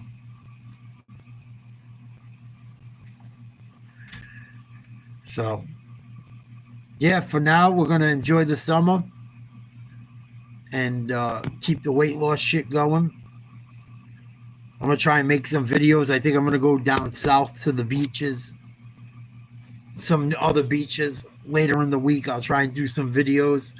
I'll be doing my weight loss videos. I'll try and hit a live again tomorrow night or Wednesday. But the weight loss is going good.